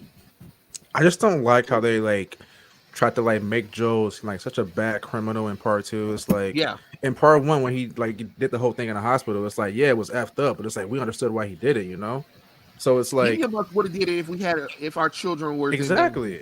So So I don't get why in part 2 they made it like a whole thing. Like I just don't get that. Yeah, they just want they just want to sweep the whole thing under the rug just to get away with just killing him off. So just like that. Yeah, and then to try to tell people that they need to get over themselves, Joel was eventually going to die. Yes, no one said that Joel couldn't die, but not this way. Yeah, not so soon. He died so quick. The way you killed him off was the problem, and how he led up to it. Like you didn't even try. Last of Us 1 Joel would never just walk into some random just group's house, like he would never do that. Joel was very untrustworthy. Very untrustworthy. Or he wouldn't give their names so trustworthy either. Exactly. Like Joe trusted nobody in part 1. And then the fact that she just assumed, okay, that's Joel, but that doesn't mean that's that Joel. It could be some other Joel who just has a similar name to the other guy. They jump to conclusions because we don't know. Yeah, and they made Tommy an idiot too in part 2. Like he would never do that either. Like he would not just walk into that place like that. I mean, that's how they look. That's how they view us, though. That's how they look at us. Like, oh, fuck you. What are you gonna do? And these are white. These are straight white men too. So, no, y'all too stupid. We're just gonna give you this game, and you won't even know the difference. Well, yeah, sorry, but we did know the difference. Yeah, and they fired. What's her name? Henning, the writer. That's when it went all downhill when they fired their main writer. The writer that's been carrying them since Uncharted, basically. Yeah. Well, that makes sense why I was so bad. Yeah, definitely. Wow. Because part 1 and part 2 feel like 2 different games entirely. Trey, thank you for letting me be a part of this program. I'm about to head out and pick up my daughter, but I appreciate y'all. And check out my YouTube channel, Nerd Culture is Toxic, and it's definitely toxic now. So check me out, and thank you, Trey, for letting me in this platform. I hope I come back again. All right, bro. I'm gonna text you, bro. Peace out, man. Yep. All right, peace out. You have a good one. You too, bro. Thank you. Bye. Yeah, I don't know. That game was just full of spite and hate, honestly. And it's just crazy that these companies are trying to tell us how we're supposed to feel about these games and products or whatever. You want my money, but you want to try to tell me how I'm supposed to feel, or I'm supposed to just shut up and just be okay with it. No, that's not how that works. Remember how many wars it was winning? Yeah. Oh God, yeah. Oh, it's not rigged. It's not rigged. Okay. Didn't it win Game of the Year? Winning awards for what? I think it won Game of the Year. It won Game of the Year, but it didn't win Game of Choice. Like where we got to vote for it. I think we voted for another game, and they were pissed off they didn't get that award. I was like, the Viewers' Choice Awards for Best Video Game, and we voted for something else instead of Last of Us Part 2, and they were pissed that they didn't get that Last of Us 2. I was we don't like it. We don't. I think it was Ghost of Tsushima, maybe. Ghost of Tsushima. That's what it was. Ghost of Tsushima. Yeah, that should have won Game of the Year. Won. Well, Ghost of Tsushima was a good game. Yeah, it wasn't full of diversity like that. Oh well, it was true diversity. If you really I didn't preach about it either. Like it was like Road Japan or something like that. Yeah. Like that was crazy. I just can't believe they really thought that we liked that shit. No thanks. Did I saw the kid who walked on stage at the Game Awards? Hell no, I didn't even watch the Game Awards. The one this year? Yeah. Apparently a kid walked on stage and said something about Bill Clinton and got arrested. Yeah, I seen it was funny. It was funny. Man, I'll be honest. The kid getting fucking arrested. I'm like, no. The one who should be, what should happen is that the people who were in charge of security should be getting fucking fired. I know, right? Like that could have been anything. That kid shouldn't be getting arrested. They're lucky. Like he was just some harmless kid telling a dumb joke. Like that could have been like really really bad. Like someone hurt. Yeah. Or you put fucking sexually assaulted the guy or something. I don't know. All right. I mean, and then I saw it when everybody freaked out that God of War Ragnarok didn't win. I'm like, duh, God of War Ragnarok wasn't all that great. No, it wasn't. And the dialogue was stupid. I mean, dialogue alone was just fuck, man. I love the game, but like part 1 was definitely better than that one. Yeah, I mean, my expectations were just subverted to all hell when that door opened and I saw Thor and I saw Odin. I said, "Oh fuck no!" Y'all lost y'all mind. Like you saw Fat Thor and Grandpa Odin. Yeah, and then people try to be like, well, technically, Trey. No. What we're not about to do is try to do that technically, Trey, with the Norse mythology. No, I'm not trying to hear that bullshit. Thor was never described to be fat, sloppy. Well, he drinks a lot, Trey. Yeah, and he also goes and fight a lot too. Yeah, I don't think drinking makes you fat. You know what I'm saying? It'd be different if he wasn't, but Thor still fights. Like, what the hell was that? He was sloppy as fuck in that game. And that's the problem with the Norse mythology version of God of War, is that the Norse mythology itself was sloppy. Everybody looked dingy. Everybody looked at ugly. What the hell is happening? And then somebody when I saw Odin, I was like, that can't be Odin. Somebody was like, wait, Trey, I bet you when we get to the final battle with him, he's gonna transform and he's gonna look like the Odin that you remember or whatever. And because everybody's like, oh, you're just hopped up on the MCU. No, no. MCU. I'm hopped up on Norse mythology because I expected them to look like something like, if Odin and Thor are the villains of the game, I expect them to look like villains. The Odin was so just like, he was just so like just not intimidating at all. Like I wasn't scared of him at all. Yeah, like when I saw those two, I was like, I didn't even feel a thing. But when Boulder showed up, I'm like, who the fuck is this guy? Yeah, Boulder was scary. Yeah. Talk about, I know who you are. Crazy. First they brought it up, he showed up. He just tried to beat the fuck out of Kratos. Yeah. Yeah. Like if Thor did something like that, maybe. But the fact that they retconned and changed Thor's look, like y'all do realize there's code in the game for God of War, the first game, the 2018 one. We see what Thor looks like. He looks way more intimidating than whatever the hell this story is. They were clearly inspired from Fat Thor from Avengers Endgame. Yeah, but we didn't like it. Nobody liked it. I thought that was, everybody was talking about how that was stupid. Don't nobody want to see no sloppy Thor. I'm sorry, we don't. And they tried so hard. Go ahead, bro. Yeah, but have you noticed the voice the actor voicing Thor sounded? He's starting to sound more like Thanos. Yeah, I forgot the guy who watches Thor. He sounds a lot like Josh Brolin, but it's not him though. Yeah, like he even does the finger snap when he calls Mjolnir. Yeah, he does. Yeah, shit. I mean, the game. Let's be honest. The game is good, but it's an expansion pack. That's all it is. Yeah. It's really just an expansion pack. It's like a side piece to a catfish dinner. Yeah, and then like they rushed it, and that's my thing. We failed at Ragnarok twice, Thor Ragnarok, and then God of War Ragnarok. Y'all waited until literally close to the last minute of the game, exactly, the game and the movie, to be like, oh, let's do this Ragnarok thing. Yeah, it's like, damn, am I the only Ragnarok one? was so underwhelming that game. It was so underwhelming. Yeah. And people were like, oh, it's a good game. No, it's really not a good game. Let's be honest with ourselves. It's good to play it, but story-wise, right. It's fun to play, exactly. Right. And that's what I was saying to a friend. I was like, no, dude, you're still affected by the newness of it. When I literally watched it, I literally watched the cutscenes. I just point out, like, the dialogue fucking sucks. Odin is not who I thought it was. I was like, I don't even fear Odin. That was the main guy exactly. I was worried about. Odin. Like, the most fun parts of the game for me was fighting all the berserkers and fighting like the Valkyrie Queen or whatever, like the Valkyrie. Like that was fun. Because she looked like a threat. They looked like threats. Yeah, they were scary. Thor and Odin did not look like threats. I'm like, I'm sorry. No offense for me. When I imagine Thor for God of War, I imagine what we saw from God of War 3 when we saw Hercules. I was not expecting Hercules to be that. That's what God of War needs to go back to. Like, it needs to go back to that.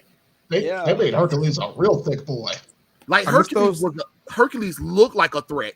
He did. Thor looked like my sloppy uncle fell asleep on the couch again. Like I felt nothing from him. God of War needs to go back to that. Like I missed that. Yeah, Kratos, they really do. You know? They really do. And then Kratos being this peace loving bullshit is I'm getting tired of that bullshit where he's still like, I'm not gonna be like, when Kratos was like, you need to start playing out, start thinking like a general, and Kratos was like, no, and I'm like, yeah, what? I'm like, you need to. Obviously, these motherfuckers are coming after you and your son. Right. And the writers are trying to let's go. The writers are saying like Kratos is like still that same Kratos. He just doesn't want to like show it anymore. Like nah, bro. Like no, he's not the same Kratos at all. The game is called God of War. I expect him to go through all the Norse mythology pantheons and whoop their asses like killing all of them. Like even Thor is like mocking you and saying like, "Oh, this is what a true God killer is." I'm like, "Okay, bitch." And the whole point, God killer is. Right, and the whole point of the old games was that gods were jerks. They were jerks. Yeah, you know, like if you're gonna, and then because in the first Norse game, the 2018 one, they made it seem like Thor and Odin were some terrible motherfuckers, and then and in this game, you're like, that's it. Yeah, exactly. Like, too late back. Like Thor is just some fat sloppy drunk with daddy issues. Yeah, pretty much. And what Freya's been saying, everything that they had set up in 2018, and can make his wife happy. Yeah, and what Freya has been saying was like, "Oh man, Odin really sounds fucking bad." Exactly. Like, yeah. Then when you see him, he's like, "Hey man, stop being a square. You know, I'm the Godfather." Like, I'm like, what? Who is this dude? Yeah, I don't know what the hell that was. And then the fact that Lady Sif is the only beautiful woman in that game makes absolutely no sense. Absolutely no sense. Well, there was Lady Sif and Kratos' wife. Faye fine. Faye and Lady Sif are the only beautiful women in there. And I didn't even realize Thrug was a girl for a minute. I was like, what the hell is that boy thing? Like, that's Thrug, Thor's daughter. You a lie? You a lie? That's a daughter. You're sure? And you're gonna kill Thor off and make her the new Thor. Like like here we go again. Like here we go again. It's kind of weird how it's kind of weird why she's. Oh, sorry. Go ahead. It's kind of weird how she was so laid back that Kratos and Atreus killed her brothers. Yeah, like, way laid back. Like at least show some little bit of anger or something. Yeah, like at least like be a little snarky here. Like the only person that was upset was like Lady Sif. Yeah, you killed my son. Every reason to. And what it seems like what's happening though, it seems like they're gonna like make Atreus the new like character in the God of War franchise. Oh, I'll drop the game because they had us play as the boy for half the game. They had us play as the kid for half the game. They're just buttering us up, you know. No, I will drop it. I will drop it in a hot minute. I have no shame. I have no shame of walking away from God of War. Like there is no God of War without Kratos, you know. Yeah. You can't do that. Especially because Atreus was still a bitch in his game. And then his actor, his actor at the Game Awards talking about like, oh yeah, like you're the script of this franchise now. Like what? Like no. Don't do that. Don't do that. That's Kratos. I'm sorry. It's called God of War, not Boy of War. Exactly. when Atreus balls drop and he looked like he a man, call me. But until then, no. I'm good. when he actually started looking like Kratos and shit, okay, I can take it seriously. Right. But and Thrug reminds me of that scene from Family Guy. We have your son. Meg's our daughter. Really? That's what Thrug reminded me of. Like that scene, I was like, my God. Thrug's our daughter. You sure? How'd you guys feel about Angrboda? Oh, I forgot about the race swap. I was gonna mention that. I ain't even gonna sit up here and lie. I thought she was pointless, and they just added her there for diversity and inclusion. Yeah, I agree. Like that part with her and Atreus was the worst part in the game. It was such just a snooze fest. Yeah, it was. It felt like hours. And then what made it so bad is when we finally go to Freya's realm, and almost everybody was a different race. I was like, "What is this? This doesn't make any sense. Y'all are in Norse mythology. Why is there an Asian, a Latino, and a black person here?" They're freaking giants. They're not like they're not CW like. The entire background characters are all of different races. That makes no sense at all. How does that work? Like it doesn't. It doesn't. We're in Norse mythology. Everybody should be white. Jesus Christ. Or whatever skin color the giants are. Pale as fuck. What up, bro? But if this series keeps going, like they're probably not gonna do like all the non-white mythologies. Like they'll just probably avoid those at all costs because they just don't want to do it. Or they're just afraid they'll get called out on it. And then what's crazy is if we was in the old God of War game, the way Freya and Kratos was looking at each other, we should at least had about several make out scenes with them fucking. I'm just being honest. Yeah. Oh, yeah. Press the circle button, press the triangle. Yeah. Like you can cut the sexual tension between Kratos and Freya like ain't nobody's business. Like when Freya was alone with Kratos when she was trying to kill him. The moment they did that should have been the moment they were taking each other's clothes off and fucking. I just don't like how they're making us seem like she lost a thumb, but she can make another one and it'll raise them right this time. Yeah, I just hate that they're making us seem like bad people for playing those old games. Yeah, it's like they were good games. Like, I mean, sorry, but it had too much toxic masculinity. Yeah, and it's like, I mean, what do you want me to do about it? Well, that toxic masculinity sure as hell made a fucking multi-billion-dollar franchise. Yes, like God of War 3 makes Ragnarok like a knockoff indie game. Like if we didn't buy these toxic masculinity games, these franchises wouldn't go around. Like y'all try y'all best to try to get people to like Lara Croft now, but nobody cares about Lara Croft because you made her a bitch. Yeah, you made her ugly. she got more clothes on. Her titties and her ass got minused. That's me with those Horizon Zero Dawn games too. Like those are bad. You know what's so the first Horizon Zero Dawn. Aloy is such an awful character. Gorgeous. I hate Aloy. In the first game, Aloy is gorgeous. What happened in the second game? She gained weight. What happened? What happened? She's ugly. I just hate her attitude. She has this constant ongoing, just like I'm the one in power type attitude. Like I'm better than you, but I just won't tell you that. Oh, and then when we find out that Dr. Zobak and that other girl had a relationship, I said, "Of course y'all did." It's the end of the world, but let's continue to still have LGBT relationships. I'm buying no more Horizon games. Oh, that other woman that was voiced by what's her face who played Trinity from the Matrix. Yeah, anytime I see her as a powerful woman, 9 times out of 10 she's a lesbian. Yeah. Jessica Jones. I mean, she does it. She plays it all the time. I mean, she plays it well. I'm not going to sit up here and lie. It's kind of hot, honestly. But still, I was like, oh, I bet you she's a lesbian. And I was right. Like her lover passed away centuries ago. Now she's gonna try to shake it up with a clone of her. Like, okay, yeah. And then what's so funny? It's so funny. It's like okay, so you created a clone of hers, and you're trying to create that same relationship with that clone, but then you find her first clone of herself, and now you want to try to smash that too? What? What is this? Self-sass or something? Like, what is this? Like, yuck. Like, yuck. I mean, I don't know. I played Horizon Forbidden West. I'm not gonna sit up here and lie, but I don't have it. I went over to a homeboy of mine's and played it. The combat is pretty cool. It's just that the story and just Aloy herself is aggravating. So aggravating. Shit. I mean, I'm gonna pick up the game when it goes on sale, and beat it and whatever.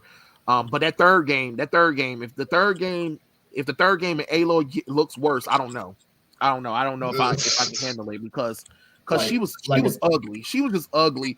She not only was she ugly, her attitude was just too much. Dude, her attitude was so. I couldn't even play the second game. Like I'm like halfway through the second game, I couldn't finish it because of her. Like she's so aggravating. I can't stand playing as her. Talks. She's never happy either. She's never happy. Shut up! I get it. I know it. She never smiles. She never laughs. She has zero charm. She has zero charm.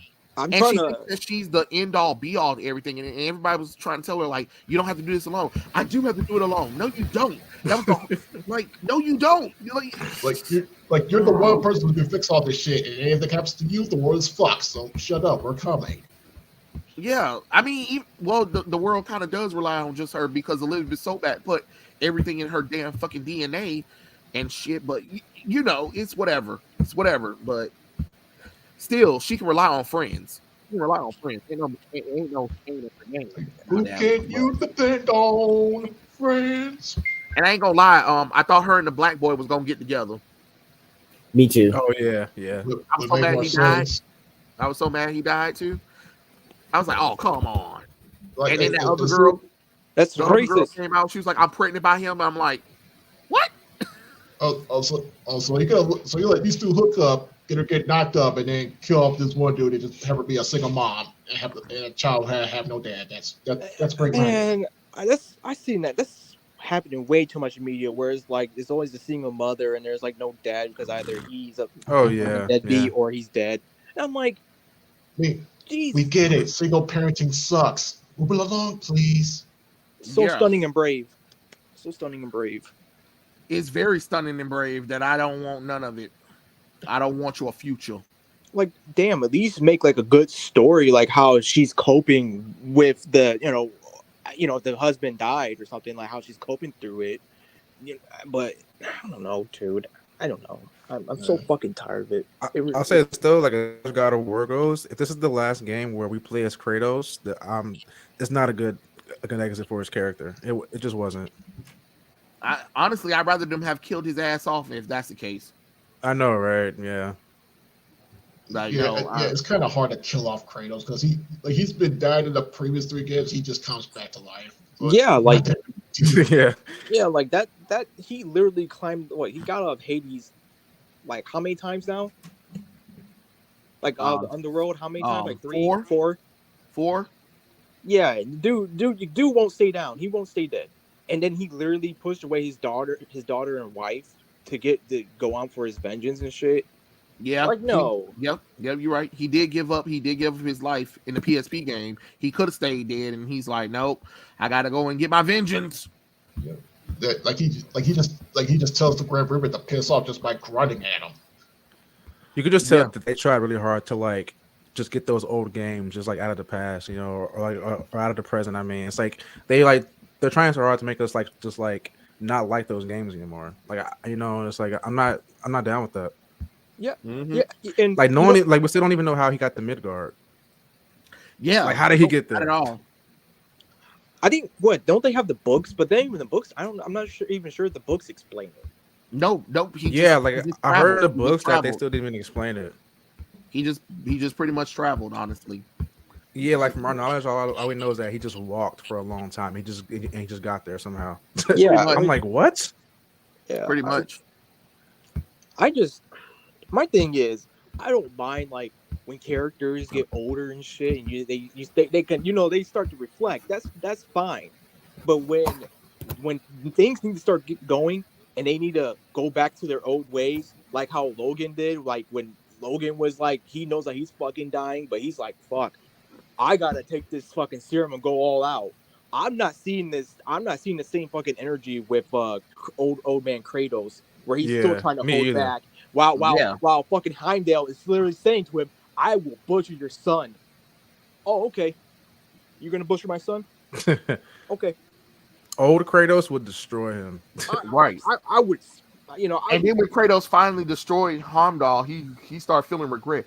See, like come on, a monster. Yeah, and Mimir's freaking so just soft on his hip, like, what'd you do, brother? Like, shut up, man. Yeah. And it was just like, remember Kratos was like, Kratos even had that whole emotional moment where he went to his home to go and retrieve the Blaze of Chaos, and she was like, no matter where you go, you'll always be a monster. And he was like, that's true, but I'm no longer your monster. Right. So it's just like, okay, he accepted the fact that he will always be a monster. So why are we still going through the same thing about, oh, Kratos, you can't do that because it'll make you look like a monster. Like this man Heimdall just threatened to kill your son. Like, why would you feel any kind of regret? Right. Any kind father would get super pissed and would kill your ass and would have no problem with that. Exactly. Yeah, but then you're a monster. Wow, then fucking choke on you. Like, no, like, yeah, I would be like, yeah, I'm a monster, and then rip your fucking head off. Yeah, like what? Right. Like, That's what I yes, wanted I'm a to do. monster. Rip And his head when he off. threatens my kid, I'm gonna chuck him like a bitch. No, the old Kratos, not only would he had cut his arm off, and then while he was fighting, halfway when we're about to almost finish beating up Heimdall, he would have probably sliced off his right leg and stuff like that. So he'll be crawling away from him and stuff like that. And he was like, and then he'll be begging. How Heimdall should have been begging for Kratos' mercy and stuff like that. Oh, now you want my mercy? But remember, you said I was a monster. Let me show you how monstrous I really can be. Yeah, And, have Kratos really beat the fuck out of him. yeah, fucking gouge his eyes out like how you did to Poseidon. That shit was crazy. You want to talk all that? You want to talk all that good shit? Here, Yeah, and how he did Hermes. Oh yeah, boy. Hermes deserved everything got coming to him. He was talking all that bullshit. He was talking all that bullshit. I was like, oh, okay, I got something for you, Hermes. I legit thought that Kratos was gonna mention Hermes. Like, you talk way too much, just like him. You're like, Oh this? yeah. Yeah, I would. That would have been a cool nod.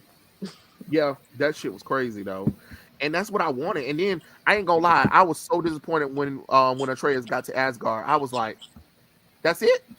Oh, you yeah, gotta be Asgard was kidding me. whack. Looked like Asgard a was medieval whack. village. Yeah, it was horrible. Like the Like, I expected realms, all of something- the realms looked terrible, and it's just like, damn it, Marvel did better than y'all asses. Shit, Yeah. Exactly. I was expecting y'all Like- to outdo Marvel.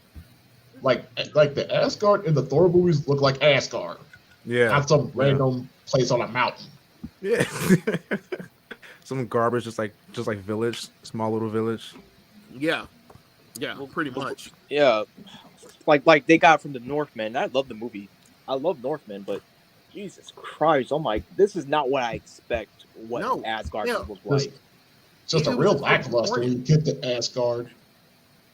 And then what we had? We even had Assassin's Creed Valhalla did Asgard in the Norse mythology a little bit better than God of War, and that's the problem that a lot of people don't want to admit. No, take your head out of your asses and just admit God of War Ragnarok was expansion pack of laziness. First off, Yeah, it was so soft too. It was soft. It was soft as hell. The designs for the worlds were terrible. Honestly, like what the hell is that? Like, you had Assassin's Creed Valhalla, and you had the Marvel Cinematic Universe.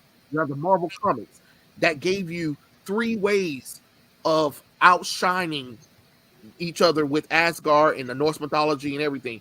And you do the bare minimum. Do the bare minimum, and you think I'm supposed to be like, this is amazing? It looks garbage. That Odin fight was awful. I'm not sure it's the same way. Well, at least in this game, they didn't race swap Heimdall. Yeah, that's true. At least he was his correct race. Surprisingly, But that Odin fight was trash. I'm not sure if y'all feel the same way. I That was fight was so horrible. disappointed with that. That fight was lame as hell. They had us do all of that. They had us do all that crazy stuff to Odin just for him to like still be alive at the end for a cutscene. Yeah, and have Atreus like just like suck his soul out into a little marble. Like come on, man. Let us murder this dude. Let us like brutally kill him. Like, why are we doing this? Yeah. I'm just like, what the fuck? I'm like, this is Odin.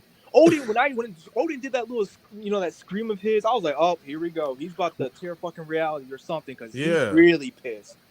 We just did all that for nothing, just for it to suck his soul into a marble. Like really, bro. And that's the crazy thing is nobody wanted to kill Odin after they defeated Odin. The only person who killed Odin was Sindri when he grabbed him off. He was like, and what do we do now? He was like, we do this. I'm like, okay. At least somebody got balls to do it. Yeah, like, thank you. Odin killed his brother, so fair is fair. Right. Like, I was, I ain't gonna lie. After Odin had killed Thor, which I thought that was stupid any fucking way, but whatever. That was so dumb. What I thought was gonna happen was Odin was going to take his coat off, right? And what was gonna happen is he was going to kind of transform into like a muscular, intimidating character, kind of like how those old masters be like looking all feeble in the anime shows. Yeah. And then they remove that jacket and you like, oh my fucking God, what the hell is that? That's what I thought we was gonna get from Odin. And we didn't. that battle, that fight was basic as hell. Yeah, and I thought like all the fucking flock of crows were gonna be protecting him like fucking Rom and Gears of War and shit. Like I thought that was like okay, but no, he's just and it starts like spazzing out. Like, and what would have been more, cool to me and just more creative, in my opinion, was if Atreus put on the mask. You know, if he actually put it on, that would have been cool to me. Like I would have loved to see like what would happen after that. Oh, like, that would have just been breaks awesome. it. Yeah, like no, he breaks it because mask bad, so he breaks it. And that was a waste of time too. That mask exactly. And like, I think somebody was trying to defend it, talking about it wasn't a waste of time. Yeah, it was a waste of time. What did we do with it? The whole point of the fucking plot was to get the mask together where we can use it. Even Kratos and Odin were like, whatever you do is your choice. Yeah, and then going on this whole prophecy thing where it's like where it said that he does put on the mask and he's with Odin, but like I mean that would have been cool to see. I mean I don't know. Maybe but then the prophecy's not really the prophecy. I wanted to see it, but they said hell no in the body bag. So yeah. Because even I was interested in that little split. I'm like, oh, what the fuck is in there? If it caused Odin to make him go blind in one eye, it's like damn. Yeah, man, like, that would have been cool to see. And they retconned that too, because remember, Amir had said that he had tricked Odin to go to that thing to get so much wisdom, and the reason why Odin took his eye out is because of all the wisdom. But all right, fine, whatever. Let's retcon our own story that we set up. Yeah. Like that would have been a cool way to like segue into God of War 3 or the third one after that game. You know, like that would have been cool. Like that would have been dope to see that. But you know, they rushed the Norse mythology, so it is what it is. It's over. I don't know if I'm gonna be invested into the next one. They said they're done with the Norse mythology. That's what I heard. No, I'm talking about. I don't know if I'm gonna be invested in the next game though, because because Ragnarok kind of turned me off from the franchise. I'm not even gonna lie. Like I'm playing Ragnarok right now, but the story is just ugh. Yeah, I'll be honest. I thought this was gonna be a 3-parter because the Greek one was, even though it's not really a 3-parter, it's like 4 or 5. But Norse should have had that built up, like when Boulder's note mentioned, like, oh, it's snowing, and it's like, oh shit, that's the first sign right there. And we should have been fighting a lot of the Norse characters though, right? Like, yes. I just don't understand what the hell we didn't go through half of any of the Norse pantheon characters. So okay, whatever. So it is what it is at this point.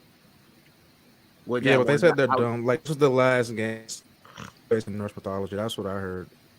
Oh, I mean, I know, but what I'm saying is I'm not gonna get my my hopes up for like the next God of War game. I'm like, if they be like, oh, God of War, whatever and stuff like that, sure, whatever. But I'm not. No, God of War Ragnarok doesn't give me. It kind of broke my trust in Santa Monica, because that was this. Oh is this is stupid. I'm getting tired of these walking simulation games. I don't, or these walking movies with a little bit of combat. Walk, talk, feelings. Here's a puzzle. Fight right quick. Talk, walk, feelings. The same shit over and over and over. Yeah, that's true. I'm like, God damn it. Yeah, that's. And now fans think that they're gonna go. Same way. Yeah, and now fans think that they're gonna do Egyptian mythology now, which would be kind of weird, but I don't know. Yeah, but they'll probably make them like really light skinned so they don't be called racist once Kratos starts killing them. Yeah. Oh yeah. Oh yeah, like how they were saying with Resident Evil 5. like, dude, you realize you're in Africa, right? Exactly. Yeah, not to be white people in Africa. I'm sorry. Yeah, it's just I don't know. All of it was just disappointing. All of this has been disappointing, honestly. And it, like I said, like that, the Henry Cavill shit just kind of like broke me for all of this shit. I can't keep doing this no more with y'all. Like between the video games, between the comics, between the movies and the shows, it's like, damn it, y'all can't let us have nothing anymore. Like, how many more chances are we supposed to give to these companies? I mean, and then not even with the whole God of War shit with video game stuff. Pokemon Scarlet and Violet was a fucking disaster. I'm like, what is this? This is a fully $60, $70 game, and we're glitching. We're glitching. Come on, that's now. how it was with Cyberpunk 2 when that came out back then. Like the rush development for these games is I'm ugh. And then Gotham games, or not Gotham, Gotham Knights. There we go. Gotham Knights was a hot mess too. Gotham Knights was definitely a hot mess. That shit was disappointing too. And remember, these games are becoming $70, $80, almost $100 now. I'm not gonna keep putting my money into these games that ain't finished. I'm seeing. You got your little YouTubers, you got your game YouTubers who want to try to justify these. No, fuck y'all. Fuck you. Fuck the darn company. No, stop trying to tell me I need to be okay with this or buy the game and stuff like that. Well, it didn't glitch out for me. Yes, because you have a review copy. Of course, they're gonna make sure your copy is fine. Yeah, the only game I played that disappointed me so bad that I was hyped up for was Cyberpunk 2077. Man, yeah, that's like the biggest like disappointment in gaming history. Yeah, I was just as soon as I played that game, I was like, I'm done with CD Projekt Red. I'm serious. I had like a whole Witcher collection, like statues and everything. I'm selling that shit. Never again. I'm tired. I got to the point where one time you fuck up one time and you do it intentionally, I'm done. I'm not doing the second or third 3 chances. No. Yeah. And that's the thing. We got those YouTubers that are like the gaming YouTubers and stuff like that, trying to tell us be patient, give them a chance or whatever. No, why should we? This is a lot of money, and if you guys would speak up and tell these companies that these games are unacceptable, maybe they wouldn't rush this stuff out. But no, you have to have your precious review code and shit like that. It's precious sponsorships. I don't really like Blurred Without Fear. I think he's a sellout. Honestly, Hampton. I think Blurred Without Fear is a sellout, and he's on that victimhood shit where he's always focusing on the black characters and it's too much. I don't really enjoy blurs. Black nerds, that's what they call them, blurs, because they want to make everything black all the damn time. And I'm just like sick of this shit. Like y'all, but they won't even talk about original black characters barely. But they always want to complain about this character, this, or then try to say, it's great when this character gets race swapped to black. No, if you really care about black characters in media culture or whatever, show people like animation and movies and stuff like that. Like show the characters who are actually black since conception. Instead of fucking get dodgy for I don't know those characters, so they suck. Like, how the fuck did you know? Right. Or these characters aren't as popular. Well, how can they become popular if you guys never give it a chance? It's just maybe next time, Omar, because actually in a few minutes I have to actually go, guys. I have to go and pick up my mother in a few. Okay. But next time, Omar. Because I got like probably about 5 more minutes on here, and I don't want to bring you in just for 5 minutes just to be like, all right, bye. But Blurred Without Fear. No, he feel like it's a sellout to me. Honestly, I don't. I don't have any hatred against the guy. I just feel like he's just a sellout. Honestly. It's weird with that My Hero Academia shit too, because they're you seen it, right, Trey? What happened? Where they're always constantly like changing the colors of like the rate. That fandom is so weird, bro. Dude, that I you mean the black editors, the black edits, the black edit artists. Yeah, dude. They're even doing it with Spy X Family, and I'm like, all right, enough. Enough. Like you guys, are getting out of control with this stuff. That does not make you a good artist. It just makes you it makes you worse than the Sonic recolors. And then and then they get mad at people like me when I correct those characters.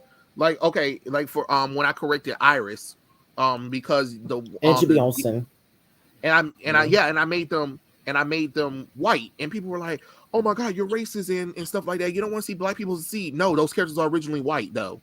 That's what they are. They're If anyone's originally racist, white. it's them. Like they're the racists. Like you don't want to see white people. That's what it seems like to me. You know? Yes. Like they just don't want That's the crazy thing. And Like, then, why are you so pressed that they're white? Like, why are you so pressed about that? Yeah, and then another thing Like- too with some of these blurbs is that you notice when they dress up as the characters, they always dress up as the white characters. Y'all don't even try to dress up as the black characters at all. That's true. Yeah. But you'll complain about, oh, there's not enough representation. But y'all won't even go out there and read or go and get them. Like You won't even they don't want dress to take up the as time.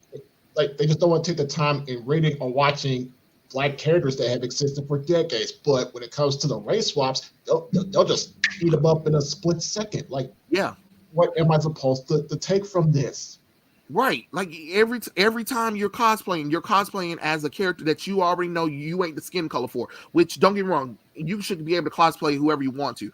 But if you're really adamant about you're tired of there's never been enough black characters, well, you have a platform where you cosplay. How about you cosplay as these original black characters?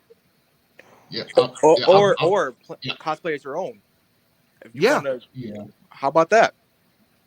Yeah, I'll cosplay as one of my own. That's true. Oh yeah, I just seen a comment from Faith. Yeah, that's my theory for the thing with Keanu Reeves and Cyberpunk. Like they just put him in the last minute, and that's why I think the game was so buggy and so messed up. Because I highly doubt he was a thing since day one. I highly doubt that. Nah, he was definitely shoehorned in at the last minute, and that's why I think it was so bad. Mm-hmm. That's my theory on that. Yeah. But yeah, guys, this has been fun. I have to head out, guys. I am so glad I was able to do this stream where I had a lot of guests on, and you know, we were able to talk about a lot of stuff. So this was really fun. Yeah, it was nice. It was nice meeting you guys. Everybody. First time here today, so. So this is really cool. Honestly, I never had such a big crowd come in for talking. It's been a while. It's been a long time since I had that. So it was really kind of cool to talk to everyone and stuff like that, since I know a lot of us be so busy and stuff like that. So it was really kind of cool to kind of do this little pop-up stream and have people join in, and we all got to talk about our issues or whatever with this nerd culture stuff. Yeah. Thank you for having me on. Right.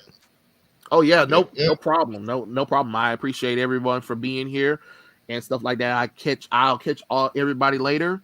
Anytime anybody want to join, just hit me up on Instagram or Twitter and stuff like that. If I got some free time, I'll let you guys know. If you guys want me to join on your channel, let me know. But yes, thank you everyone who joined in the stream. Follow everybody on their YouTubes or social media stuff, and I'll catch everyone later. Peace out, everyone. All right, bro. See ya. Peace. See ya. See ya, Trey.